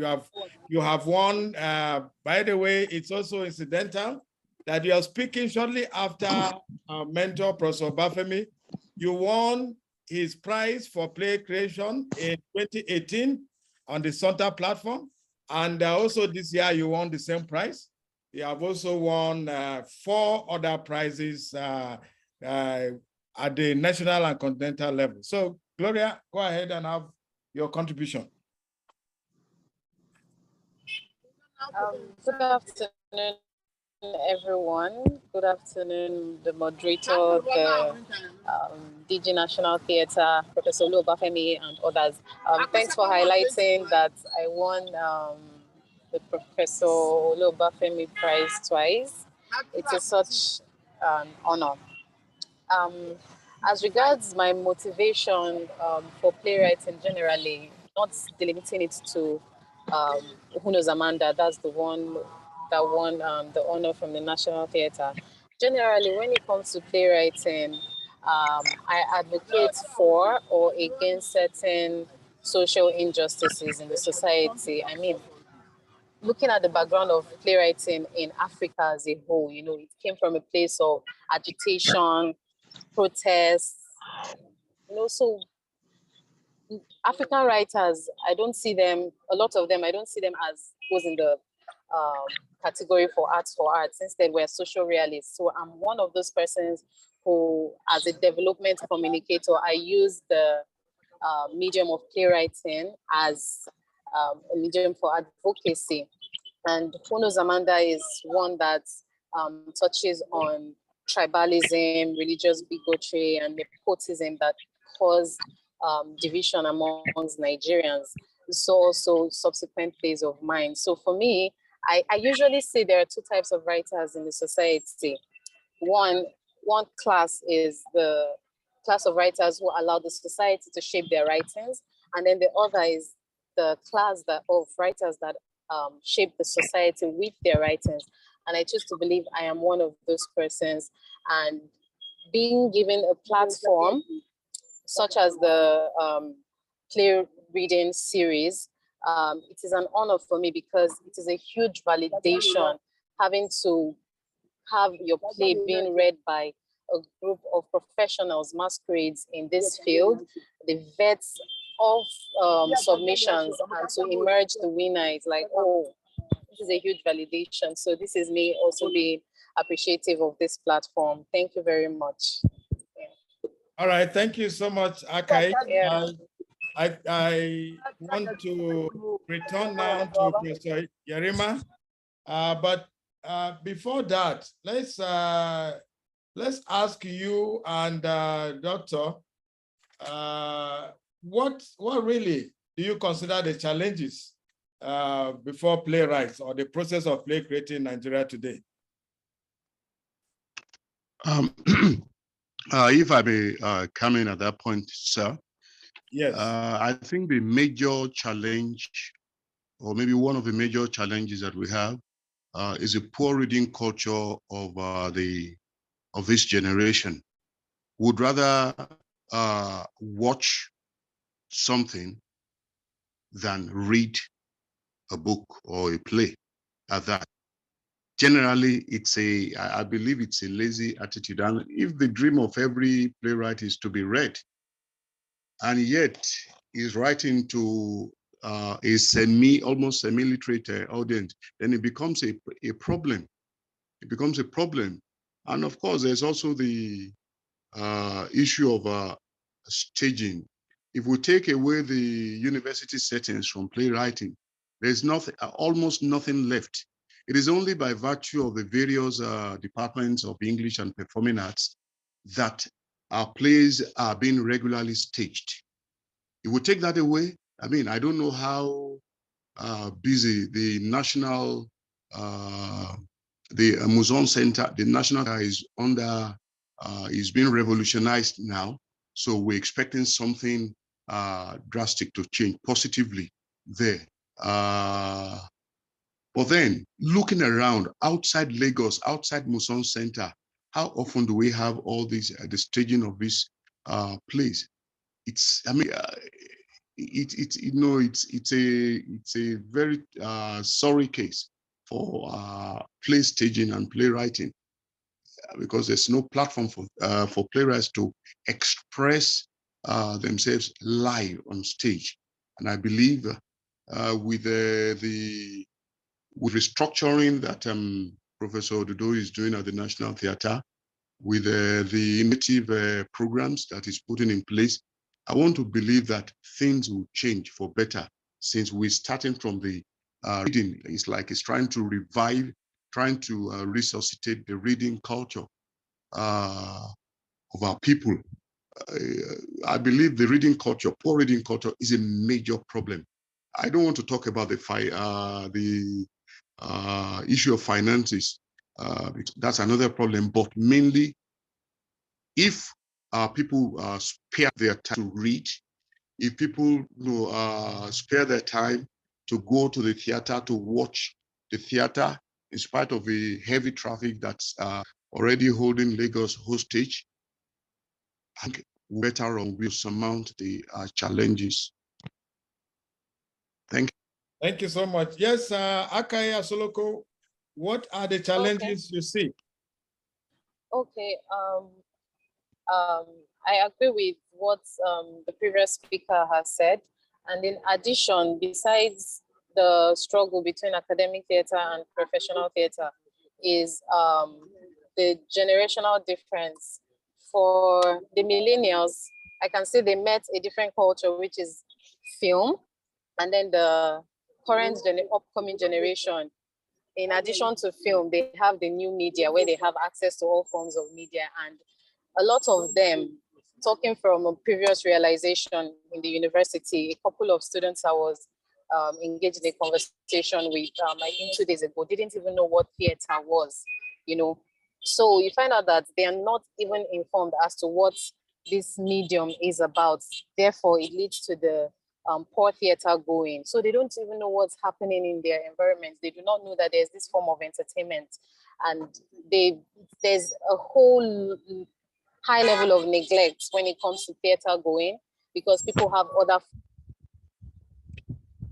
I think that is one challenge, because if we're looking at play scripts, I would look at it from the angle that play scripts remain relevant even after many years, because once they are published, they remain as a form of documentation, even for posterity. That's why today we're still but when you talk of staging these plays, I think that is where the challenge comes in more, because as per literature, from the secondary school level, there's literature being reviewed by students, being studied up to the university level in the same departments the previous speaker just highlighted. But when it comes to staging, there is a poor theater attendance. So I think that challenge is more upsetting for us writers, because you put a lot of energy into writing and publishing and to attendance in theater. All right, thank you so much. Our mentor is in the house. He has listened to you. He also listened to testimony who talked about the fear of breaking into the market. He talked about the challenge of getting your plays published. Publishing houses are no longer there wanting to put their money in your production because it's a good play. You have talked about the challenge of keeping the theater alive, and particularly ensuring that the scripts are staged in the face of social media and other multimedia, which seem to have more attraction to the younger ones. And of course, Dr. Bayemi talked about the challenge of infrastructure. Luckily, Professor Yerima has been providing solutions to some of these challenges in various capacities over the years. So you may want to suggest, sir, how will young playwrights navigate all these challenges? And are there more challenges that you want to bring, put on the table for our discussion today? When we take you, we then open the house for inputs from the participants. Yes, sir. Thank you very much. I think I was particularly touched by Testimony's issues when he was talking about the inferiority complex problem and also the fear. And I was wondering what that was, because I have always worked from the point of view of not complex, not fear, but superiority. I've always felt that playwriting is something that has to do with the confidence and the ability of someone, because we grew up being told that to be a writer, you were gifted, you were blessed, you were a teacher, you were a seer. And so all these things made us feel very special while we were trying to write, apart from the fact that we had mentors like Shoyinka or Shofison or Bafemi, all those people around us. And so it was easy for us to say, oh, I want to be like them and I want to write. And so I think the issue of the fear I think maybe fear, maybe he didn't explain it to a point of saying maybe fear, but because of the competition. And the only way to go beyond that, the inferiority complex fear, is just keep writing. I just kept writing. I didn't bother myself with who I was writing against. I told myself after a while that I was writing against myself. And so if I have to beat Ahmed Yerima, let me write the next play so that Ahmed Yerima will continue to write. And I think gradually, whether you like it or not, the young writers like Testimony will just see that society will place them within their own base. And it will be easier. If you remember, my old teacher, BJ, said Ahmed is not totally in our place, in our in our age group. I just kept writing, and it was now left for the society to place one. And then when you come to getting the work out there, if you are good, honestly, if you keep writing and people like it, I was particularly impressed with the young lady who just spoke, who's won Obafemi Awards and all the awards. Your play will speak for yourself. And gradually, and I think the thing about playwriting is just keep writing, because once you keep writing, with time, you begin to form a style, your own unique style, and your characters become very clear to you. And so it's the issues that become very important. And the publication has always been a problem.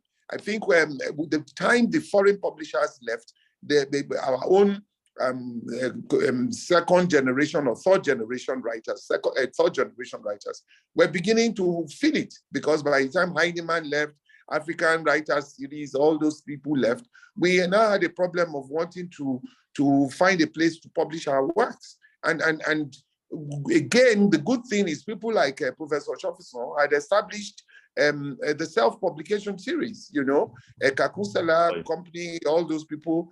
And so we too now started looking for publishers. And I think that's where craft books, Bookcraft, and all these new Onibonje, all those ones came up. And so we started publishing. And I think with time, if they find there's a level of consistency. Now, Professor Shofison had spoken about 6 universities at the time he was writing. Now we have up to 100 plus. And so there is always room. And I know that the doctor from Majasin also spoke about the university as a base for publishing, for working, for showing works. But honestly, what Shofison used to do when he was at UI was he will put a show together, take it to Benin, and on their way back, stop at Ife, we will see the play. And before we knew it, I think there's also the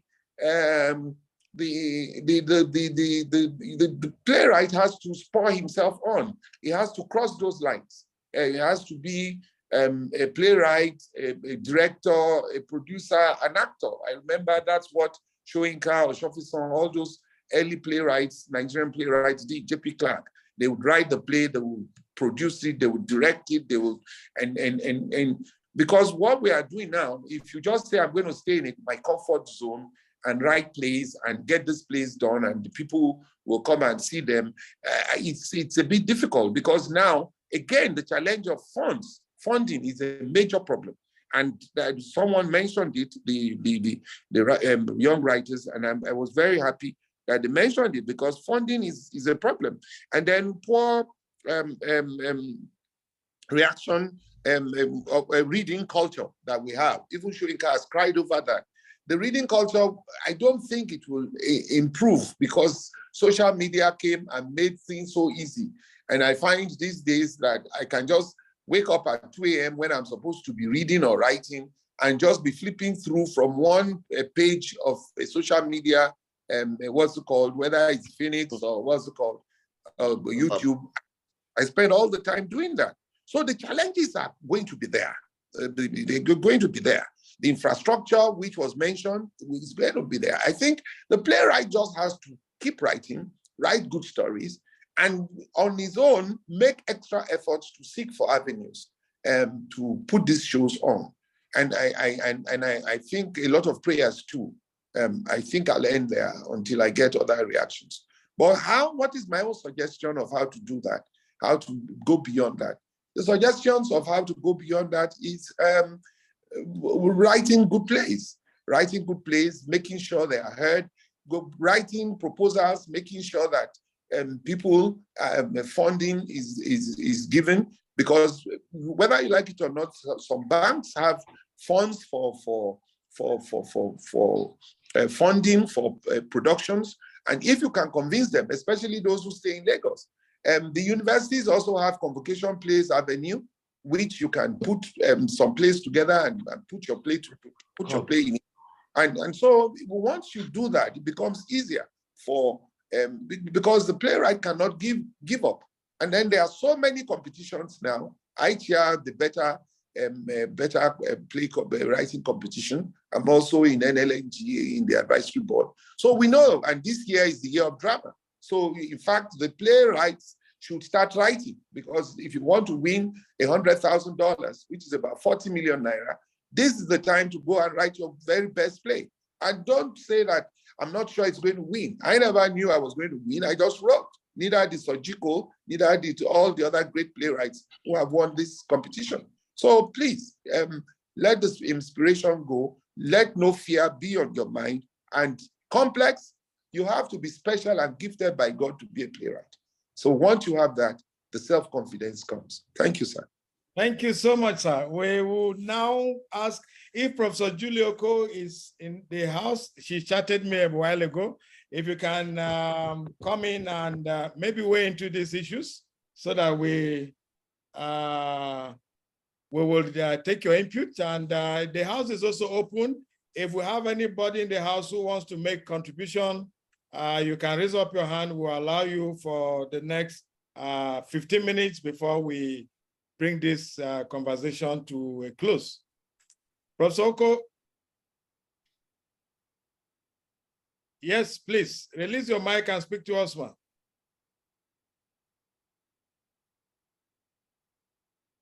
Moderator? Yes, sir. Hello? Yes, can you hear me? Yes, Hello? I've seen his question. Yes, sir. Thank you. Yeah. Yes, Professor Julie, go ahead, ma'am. Professor Oko, go ahead, ma'am. You need to release your microphone again and speak.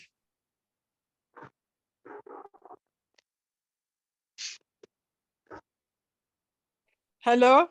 Yes, ma'am, we can hear you. You can hear me now? Okay. Yes. Good afternoon, everybody. I've been listening to the conversation, and I thank you. I thank everybody for the comment. They are very interesting. And the young people that are contributing, I think they have done their best. We all have challenges, but one way or another, we look for a way to solve the challenges. Playwriting is an interesting thing. I don't think anybody should give up because of challenges. Even by writing, you keep alive, because for me, I don't know whether how many people read my play, but I just keep on writing, because if I don't write, I feel as if I'm not living, because the ideas are there, wishing to come out, wishing to be expressed. That is what engineered me to write. I've written so many plays, some of them published, some of them have not been published, but I still keep on writing. And that is what I encourage our young writers to do, because if you have an ambition to express your mind, to speak to the people, just do it. One day people will hear or read about it. I know there is difficulty getting funds. It is a big challenge here in Nigeria. Sponsorship is very, very scarce. Very, very. University, I know some universities sponsor playwriting, but not many. So I don't know if if it is possible to set up fund, and now that you are having National Theatre, to set up fund for playwriting that young writer or writer could access, like they do in United States. There are funds for this thing. You can access it. After writing, you retire whatever you have spent. But if we have such things, that will encourage many people to write, because somehow I must admit, when you write and you cannot publish, it's somehow discouraging. And we should try to avoid that. Try to encourage people. So we appeal to the government to create some fund for playwriting. It will go a long way to encourage people. Thank you. Thank you so much. Luckily, our permanent secretary is in the house with some other heads of parastatals in her ministry. They are listening to you, and I know there are also private sector players in the house. So the question is open now to the house for the next 10 minutes. How do we promote play creation and playwriting in Nigeria in terms of navigating these challenges? And Iweka Henacho has added another question in the chat box. He said, how can we encourage emerging playwrights and established playwrights to publish e-books or e-play text as against traditional publishing to guarantee wider readership? It's a question, but I also think it's a suggestion to the challenge of publishing. I would want people to respond to these questions. Living Green has said, I want to suggest we have theater departments, have theater department thought of working out some deals with event space owners to stage their plays, perhaps monthly, for a shared sort of payment from the tickets.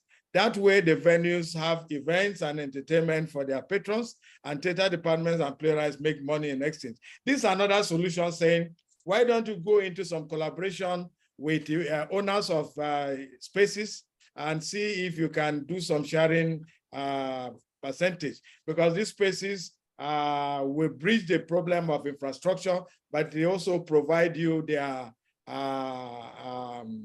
audiences that are used to patronizing the venue, while you bring in the content that they also need. So the house is open. Let us allow as many as want to speak. You raise up your hand and speak. Yes, President of NATFU, Israel Lebo. You can weigh in here. Unmute yourself, sir. Thank you very much. I want to appreciate all the discussants, because I think we need more of such intervention. This is absolutely necessary. However, one of the problems I've always found when we try to make such interventions, particularly when the interventions are also geared towards building the economic side of this industry, is the constant lack of involving practitioners who are on the field, those who are operating at the commercial level. Too often, all the discussants are academics. With all due respect to them, if we want to balance the academics and the economic side to create a creative economy, we must also learn and begin to tap from those who operate. Professor Yerima did mention sponsorship, identifying the banks. Professor Yerima knows because he has operated outside. But those who operate on a monthly, daily, yearly basis, we also need their input and their experiences. What are the challenges? How do we navigate such challenges? What have they done that have made them to be successful? These are also experiences that we need if we need to build a holistic industry. Having said that, a lot of We're losing you now, President NATFU.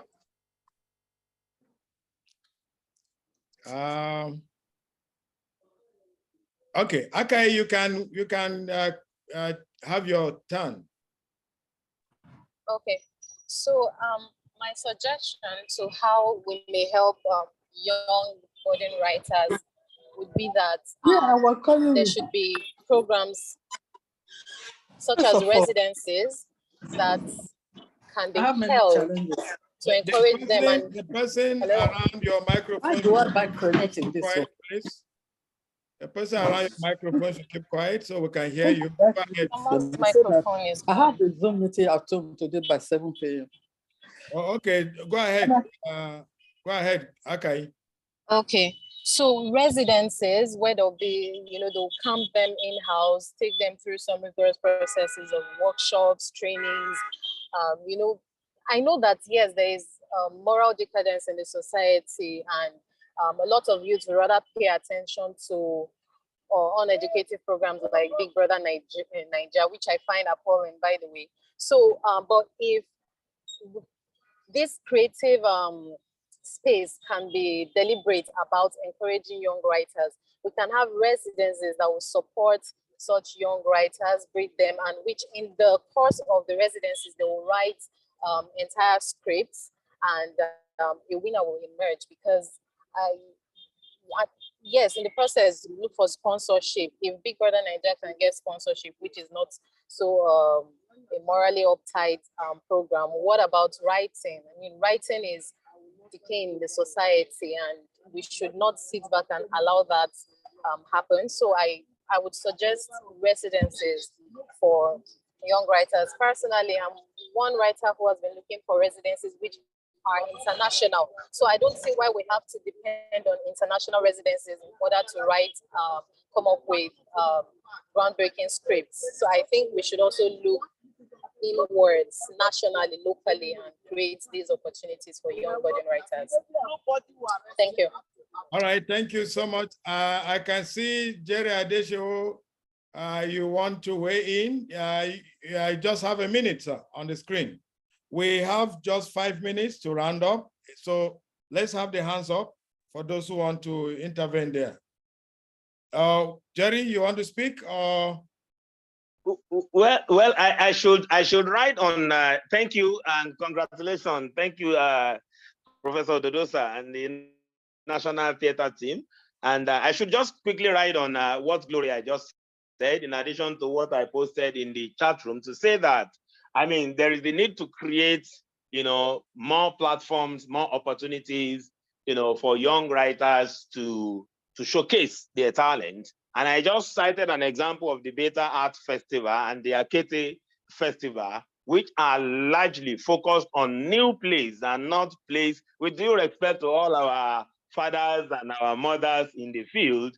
I mean, felt that there is need for some of such more festivals that are focused on new works and young playwrights as a way of giving them the platform to express themselves and to gain the attention that they need. If you look at the Nigerian publishing industry, you hardly get published until you are known, unless you pay with your own money to actually get those books published, which is the opportunity that young people don't have, the cost of publishing. So there is a need to create, more opportunity and more platform. And I think that National Theatre will be a good one to take a lead in this, with this kind of project that it has started. It's a way to go, and then it will give young playwrights, young people, the more attention and visibility that is needed to do their work, to continue to write and attain fame like our fathers and our mothers in the house. That would be my contribution. Thank you. All right, thank you so much, Jerry Adeshewo. You also have contributed a lot in providing opportunities for us to discuss theater through your regular series on Zoom. We appreciate that. Let me invite participants to just put their suggestions in the chat box. There will be a publication of this, and we would want you to have opportunity to contribute since time is limited. Just put your contribution in the chat box so that you will be reflected in the publication. We will be going back to our panelists and our mentor to receive their final words. But first, Iweka, you've been making suggestions and now your hand is up. You want us to hear your voice? That is good. Let's hear you for 1 minute. And then we move on to we will take the panelists, their last word, 1 minute, and then we'll take Professor Obafemi if he's there. We'll also now return to our mentor. But don't forget, we need you in your final words to also contribute to this idea of publishing e-copies of your plays. Yes, please, Iweka, 1 minute. Thank you, sir. Am I on, sir? Let me take Iweka Iheanacho first. Oh, okay. Oh, okay. Yes. All right. Iweka, your hand was up. Iweka, the second time. When I call the third, we would be passing you by. And it's a time for me to call Iweka Iheanacho for the last time. Yes, Dr. Bayomi, go ahead, sir. I think, like rightly suggested by one of our guys there, I think playwrights should look forward to the social media, or rather, maybe the electronic media, to push their work. We shouldn't restrict ourselves to the print media alone. We should go and everything, all the available resources that we can deploy to showcase our work. I believe we should do it. And like Professor Yerima advised, generally, no playwright should feel intimidated. He should be able to forge ahead and keep writing. And as he continues to write, he will improve by the day.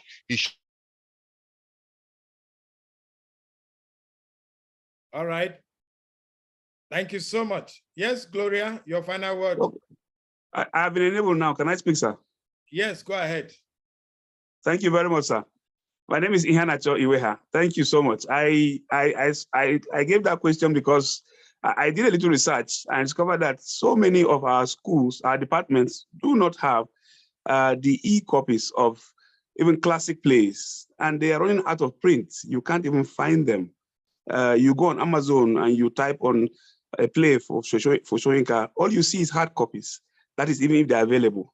So if the younger generation are looking for expression, looking for a platform, I think that digital platform gives them that opportunity to be read and to be heard. And if they don't have that platform, the traditional publishing platform is already choked. It's highly publicized. You can't get in like that. It's very expensive. But the platform that the digital platform, brings to us is very enabling. So, but we need knowledge. How do the emerging playwrights know how to publish their plays on, say, Amazon, on, say, Okada Book, or does Craft Books have that kind of platform, so that even though I don't have enough money, but I can get published online and people can access my work and begin to know who this writer is. I felt I needed to get input from greater minds in the house, but thank you for the opportunity, sir. Thank you. Yes, Akai, your final word, please.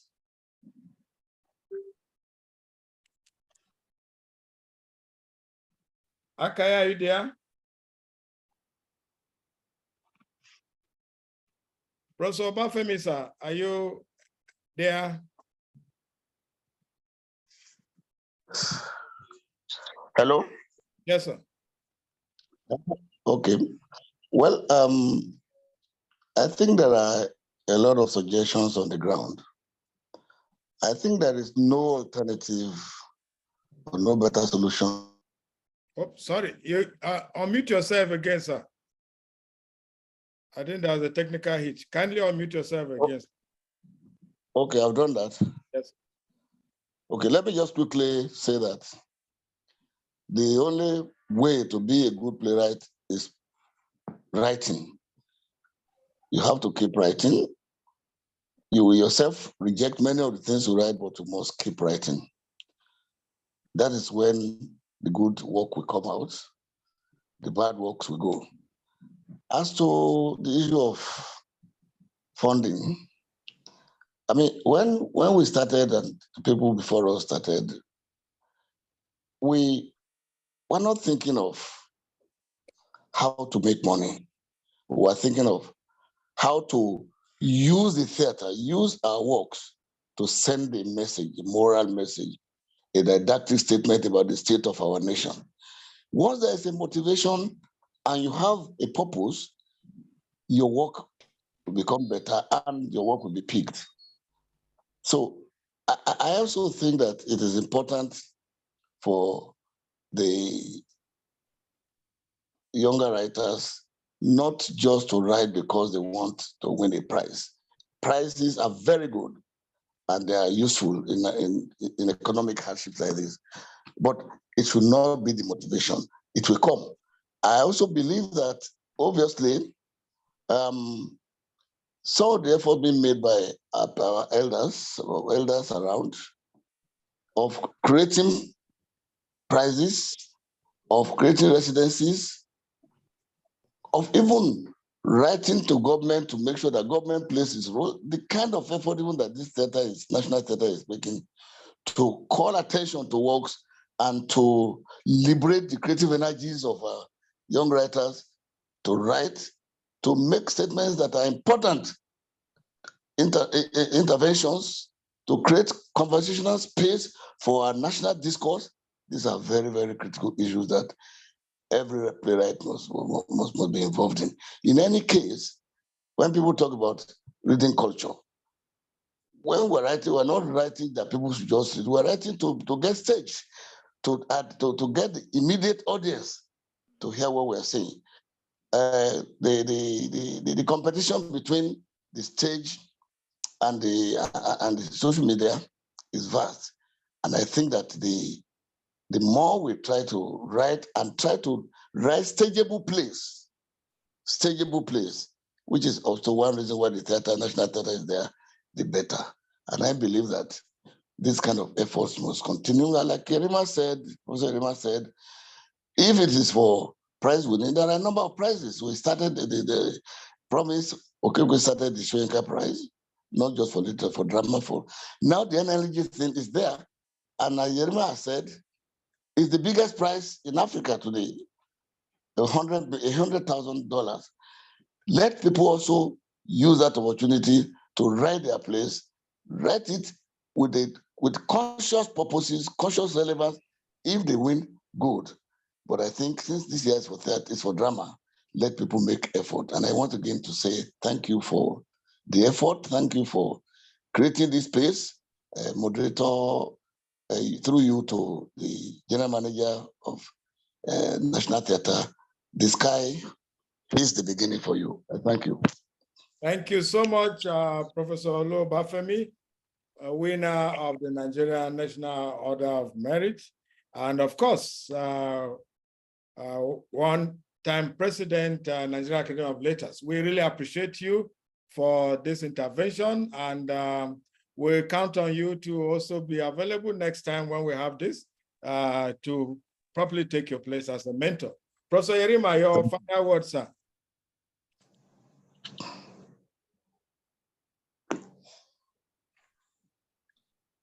Yes, sir. Hello. I think my final word has been said. Okay. And reiterated by quite a lot of people. I will be repeating myself if I say that. I say anything again. I just want to thank the National Theatre and also to congratulate Professor Dodo, and then to congratulate the three writers and tell them that this is just the beginning. The sky is the limit. They should continue working. Two things motivate the young writers these days. The element of survival, the element of finance, and this also reminds me of a colleague of mine when I was at the National Troupe, who used to say, I only become creative when you talk of money. The issue of money is a major issue, and what the ebook does, it has a way. I unfortunately, some of our very dubious publishers also have a way of making the young playwright, giving him a first copy of his works. He's very happy, and then before the young playwright knows what's going on, he finds his book in internet and all those things where books are sold, you know, and he does not know how he got there. And to his amazement, the publisher says he too does not know how he got there. So the young playwright also has to watch out for exploitation, either by the publisher or by, you know, so, and this is why once there is mistrust and the playwright is not getting back some of the funds that he has put in, some of it, he becomes less motivated. And I think the young playwright should also be very careful about whom they trust with their manuscripts. And then it's also a very funny situation, because people have to read your work for your work to be relevant, to be known. And so the risk factor of that is there. And I also want to wish them the best of luck. But at the same time, do not hesitate to push your play, so that people know about you, about the works you are doing, and begin to find spots for it. Thank you very much, Professor Dandaura, for giving me a chance to speak. God bless you. Thank you so much, our elder. We are sorry we didn't give breaks in between as I would normally do and as our statutes allow for. We ought to have taken lots of tea breaks, but it was so captivating and engaging that we didn't want to break off. So we thank you for your time. We thank you for accepting to mentor us in this regard. I want to thank all our elders and colleagues that have instituted prizes in the area of play creation and playwriting. We've talked about the wonderful work that Professor Olobafemi Prize, Professor Olobafemi Prize has been doing in the lives of upcoming playwrights. We also want to thank Jerry for the Aroja Students Playwriting Prize. And recently, Professor Dodo too has instituted some prizes on the platform of Sonta for play creation, technical theater, and the rest. These are very good initiatives that would help us. We will be taking the vote of thanks from the festival director, but I can see a question on the platform asking, when is the next National Theater play reading spot? I think the chief executive is here. I would want to ask if you have a response to that question, sir. Yes, I do. Okay. Okay. I don't know whether I'll have the opportunity to talk again after the vote of thanks. You will not have on this program, so you can do all you need to do now. Okay, fine. Before I answer the question, I want to see the opportunity to appreciate the Honorable Minister of Information and Culture, Alhaji Lai Mohammed, who has been very supportive and encouraging us and identifying with the new vision we are bringing to bear in the operation of the National Theatre. What we have done is to create clear distinction between the National Theatre, the edifice, and National Theatre, the parastatal, because the work we need to do here is not just to sell the venue. The venue makes the event, that has been the focus, but we're expanding beyond the venue now. And that is why these programs we're initiating are directly related to making impact on the artistic endowment and culture of Nigeria and Nigerians. This initially didn't make meaning, but I think it's creating a lot of understanding now. It's not been easy, because we've been driving this process through our own, institutional efforts and the collaborations from critical stakeholders. Having said that, I want to especially thank the following: the Permanent Secretary of the Federal Ministry of Information and Culture, Mrs. Lydia Yafia MNI, President of NANTAP, Israel Ebo, the one I call San, Senior Advocate of Nigeria, Senior Cultural Advocate of Nigeria, SCAN, German Anikulapo, Dr. Bridget Yorima, our own Professor Julie Oko, the Vice President of Centre, representing President, Darren Adimeju Bepo, my friend and brother Denji Abdullahi, Pamela Udoka, Lantana Ahmed, Professor Lou Obafemi, the DG, National Broadcasting Commission, Mr. Ilela Balarabe, and Francis Nwosu of Press Council. Yes, our next point of call for National Theatre Play Reading will be at the University of Jos during the first quarter of next year. The play to be read is titled The Mourners by Iheanacho Iweka. The publicity will be given, and we hope that the Nigerian creative public can join us when that comes on board. And I think for the first time too, we'll try to also create Zoom link for that public reading. So that will also be another innovation to the public reading innovation that we're taking around the country. Thank you, Mr. Moderator. Thank you so much. We, of course, at the point where we should invite the festival director, Mr. Biodun Abe, to give the vote of thanks, which the GM has already jump-started. But the festival director will notice that the GM didn't remember to thank the ITI Nigeria that's partnering. That's because he knows that there's somebody whose job it is to proper vote of thanks. So, Biodun, please. And then you thank you, Professor. To expect tomorrow and next in your festival. Yeah, thank you, Professor Dandara, for your mind job. I greet everybody here at this roundtable.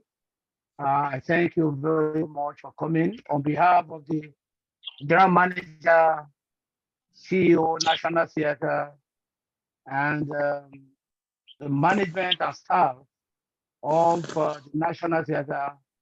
I want to especially thank Professor Femi Oshofison and Ahmed Pakayariba, both fellows of the prestigious Nigeria Academy of Fellows.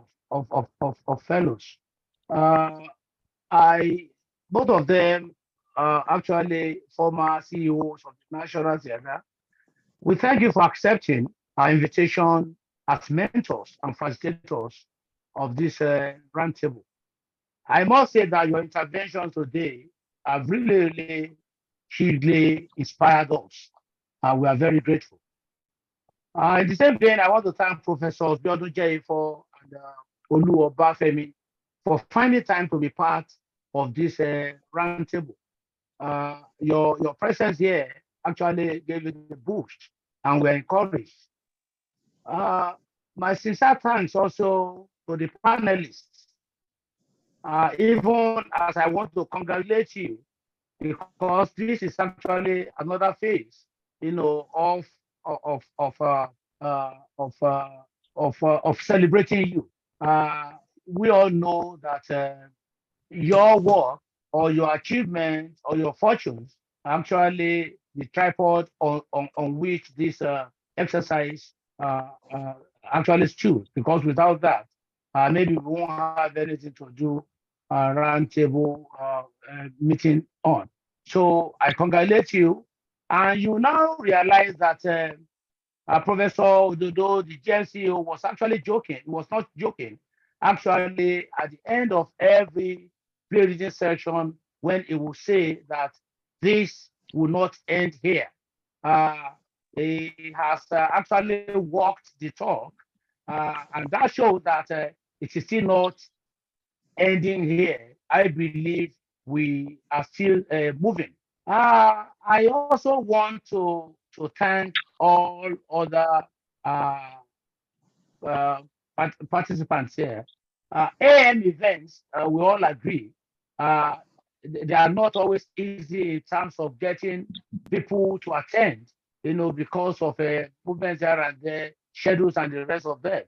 So one needs to be very grateful to those that find time to honor such invitations. So we are indeed grateful to you for making time to be part of this event.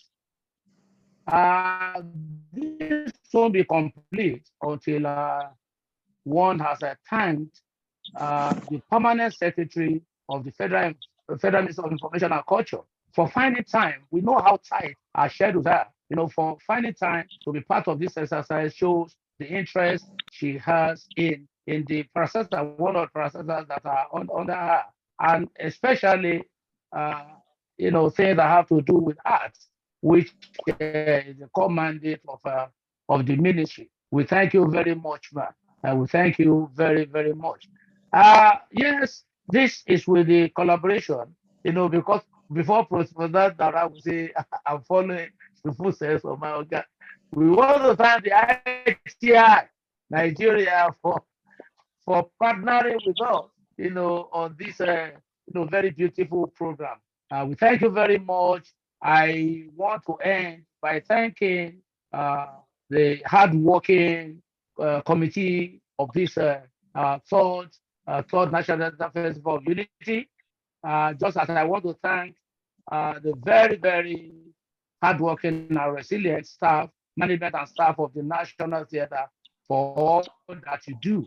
And I want to also thank the GM and CEO of the National Theatre, Professor Sunday Ododo, for giving us this wonderful leadership, for making things happen, even when he has every reason not to make things happen, because another person would have said, after all, you see the way I am, the place under innovation. I thank you very much for thinking out of the box. I thank you very much for making things.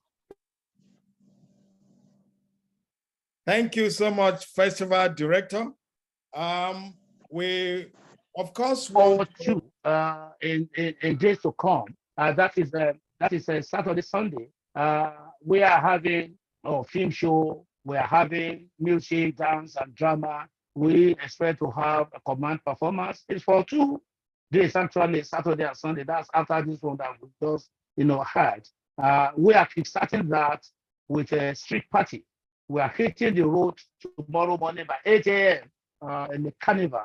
That is going to have a float to show that we're actually celebrating, like you must have read in our program of flyers. You see that we actually have every reason to celebrate as a nation, and even as an organization, National Theatre.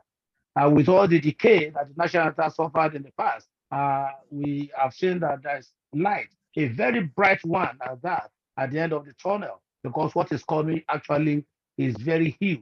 We had a taste of it at the last World Tourism Conference that we held here. So those are the things that we look forward to in this festival. There are so many groups and individuals collaborating with us. We expect people from outside the country, outside Lagos State, to be part of this festival. Groups, individuals are coming to be part of this festival. So we welcome you to this edition. We welcome you to all the events, and we say thank you again and again for being part of this. Thank you very much. Thank you so much, Festival Director. We have come to the point where we will be drawing the curtains to this journey that started with the management of the National Theatre hosting us here at the National Theatre on the 23rd of August, 2021, when they brought the play which sought to bring justice to the swine. And thereafter, they moved on to Kefi in Nasarawa State, on the 28th of March looking for who knows Amanda. And after leaving Kefi, they decided to come to the Obafemi Awolowo University on the 4th of June, also 2022, where the three roads meet. We congratulate these three playwrights. We are now told that the next one will be in the Teen City in Jos in the first quarter of 2023. We'll look forward to being part of it. The International Theatre Institute will be happy to support you also in that regard, in ensuring that we have a larger audience, in also ensuring that it comes online, it is streamed live. And of course, Professor didn't mention ITI because he didn't want to thank himself. As you know, he is one of the vice presidents of ITI Nigeria. And so you will not join fire between him and the president. We have a lot more that will be happening today. And I can assure you that if you can come to the National Theatre, you will indeed not live without having an unforgettable experience. Thank you for coming.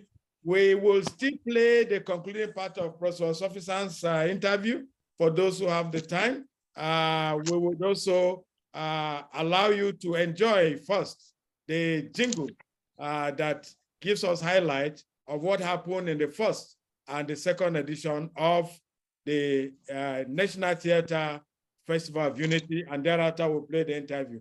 Have a nice day. The house will be open for another 30 minutes for you to engage and also to watch this. For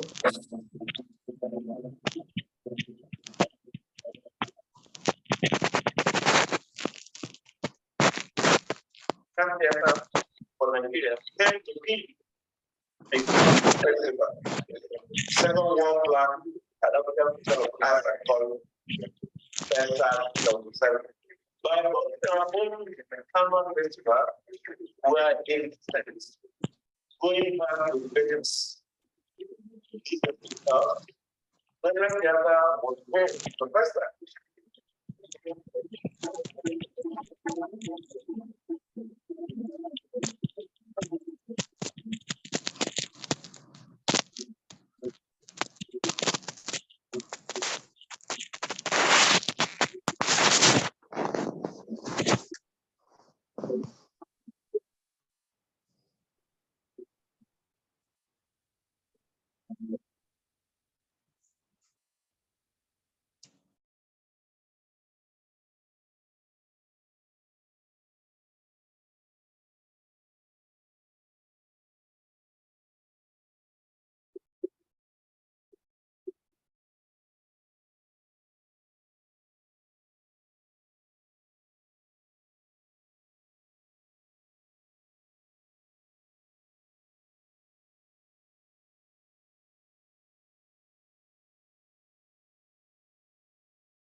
Which held last year between December 18 and 20th was the research success and received the real positive reviews in the media.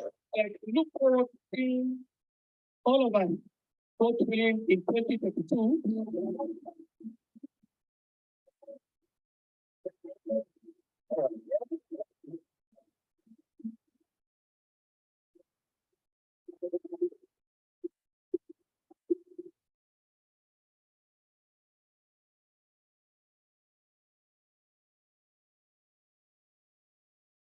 So, I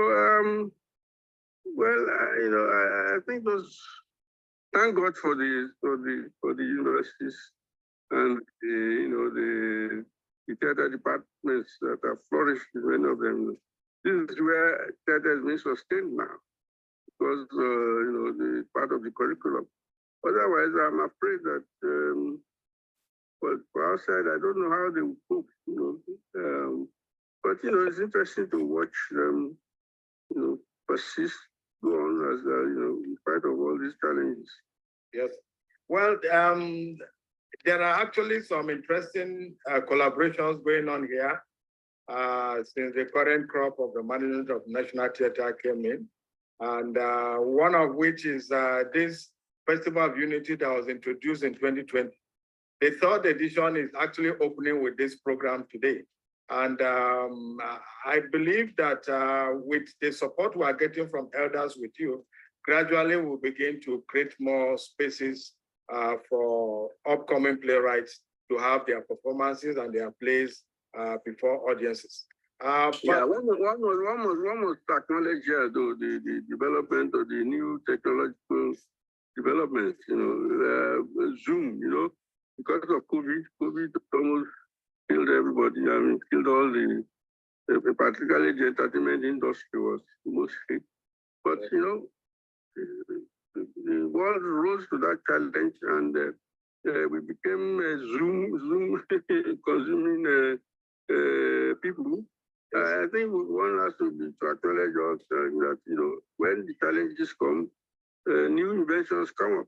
Yes. So, like this festival, many people will be able to participate through Zoom. It would have been possible, before COVID. So, things are happening. We will take your advice. The GM is here. He will also see how the remaining activities of the festival will be relayed via Zoom. But just before we let you go, we know that you have an engagement and you'll be on transit shortly. This is essentially for young playwrights to draw from you as a mentor. The National Theatre has identified you as the first mentor in this series. So we want to ask you, sir, what would you say as a mentor to upcoming playwrights, maybe in 4, 5, 6 bullets? What do you think they need to do to be great and to indeed follow, if not surpass, your footsteps, which is your desire for us?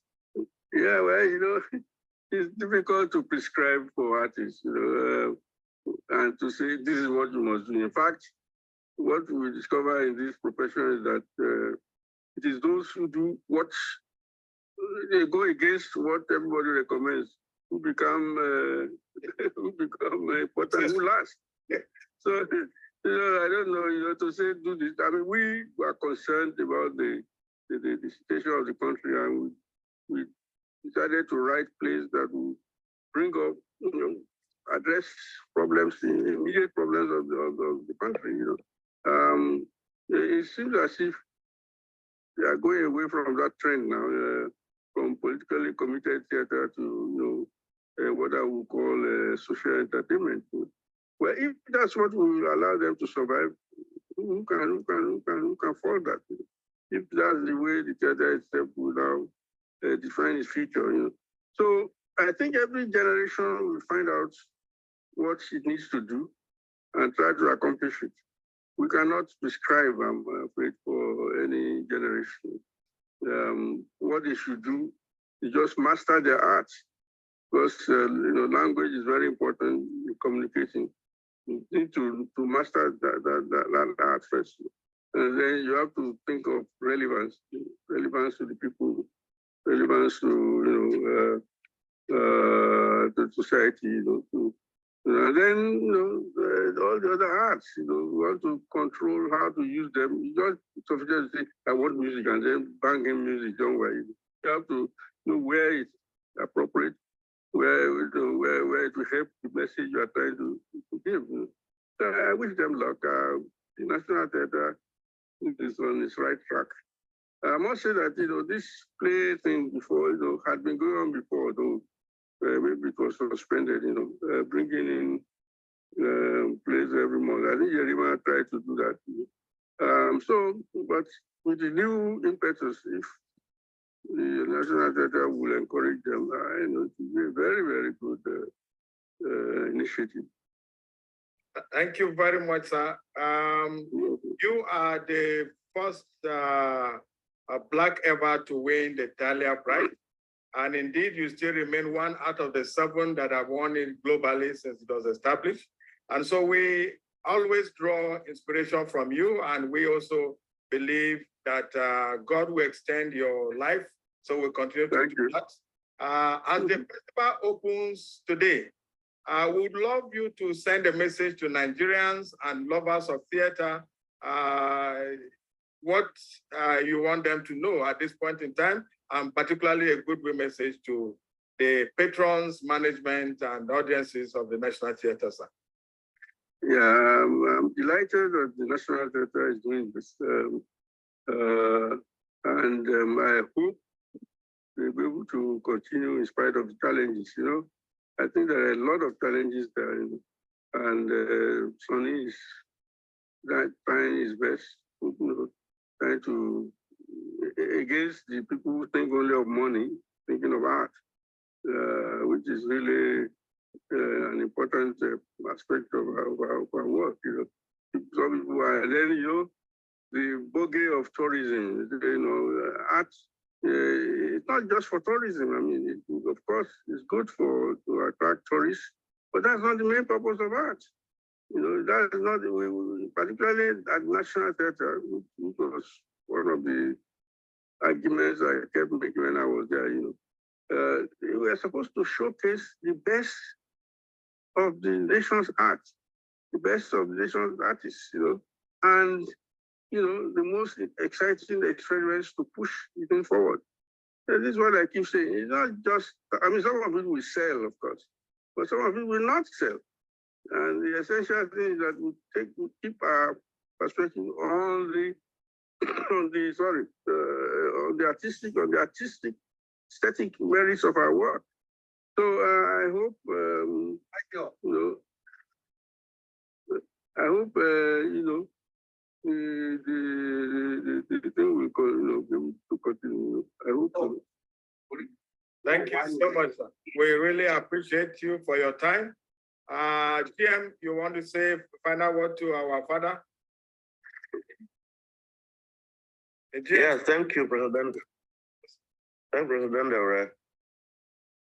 Yeah, the main objective of bringing Professor Officer on this journey is not just because he's a former general manager of National Theatre. He's a living icon and legend on our theatre history, practice, and playwriting. It's a mobile embodiment of our institutional memory, and is a model for established and upcoming playwrights. So we are very happy that you find time, sir, to be with us this morning. We'll keep coming. We'll keep coming, sir. And, and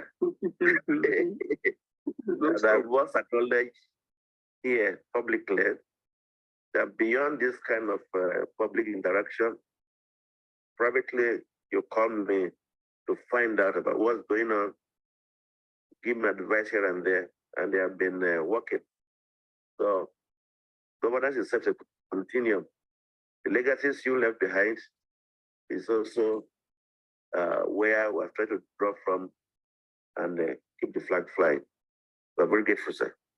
Thank you very much for Thank you very much, sir. Thank you, a safe journey as you embark on your trip this morning, sir. Thank you, sir.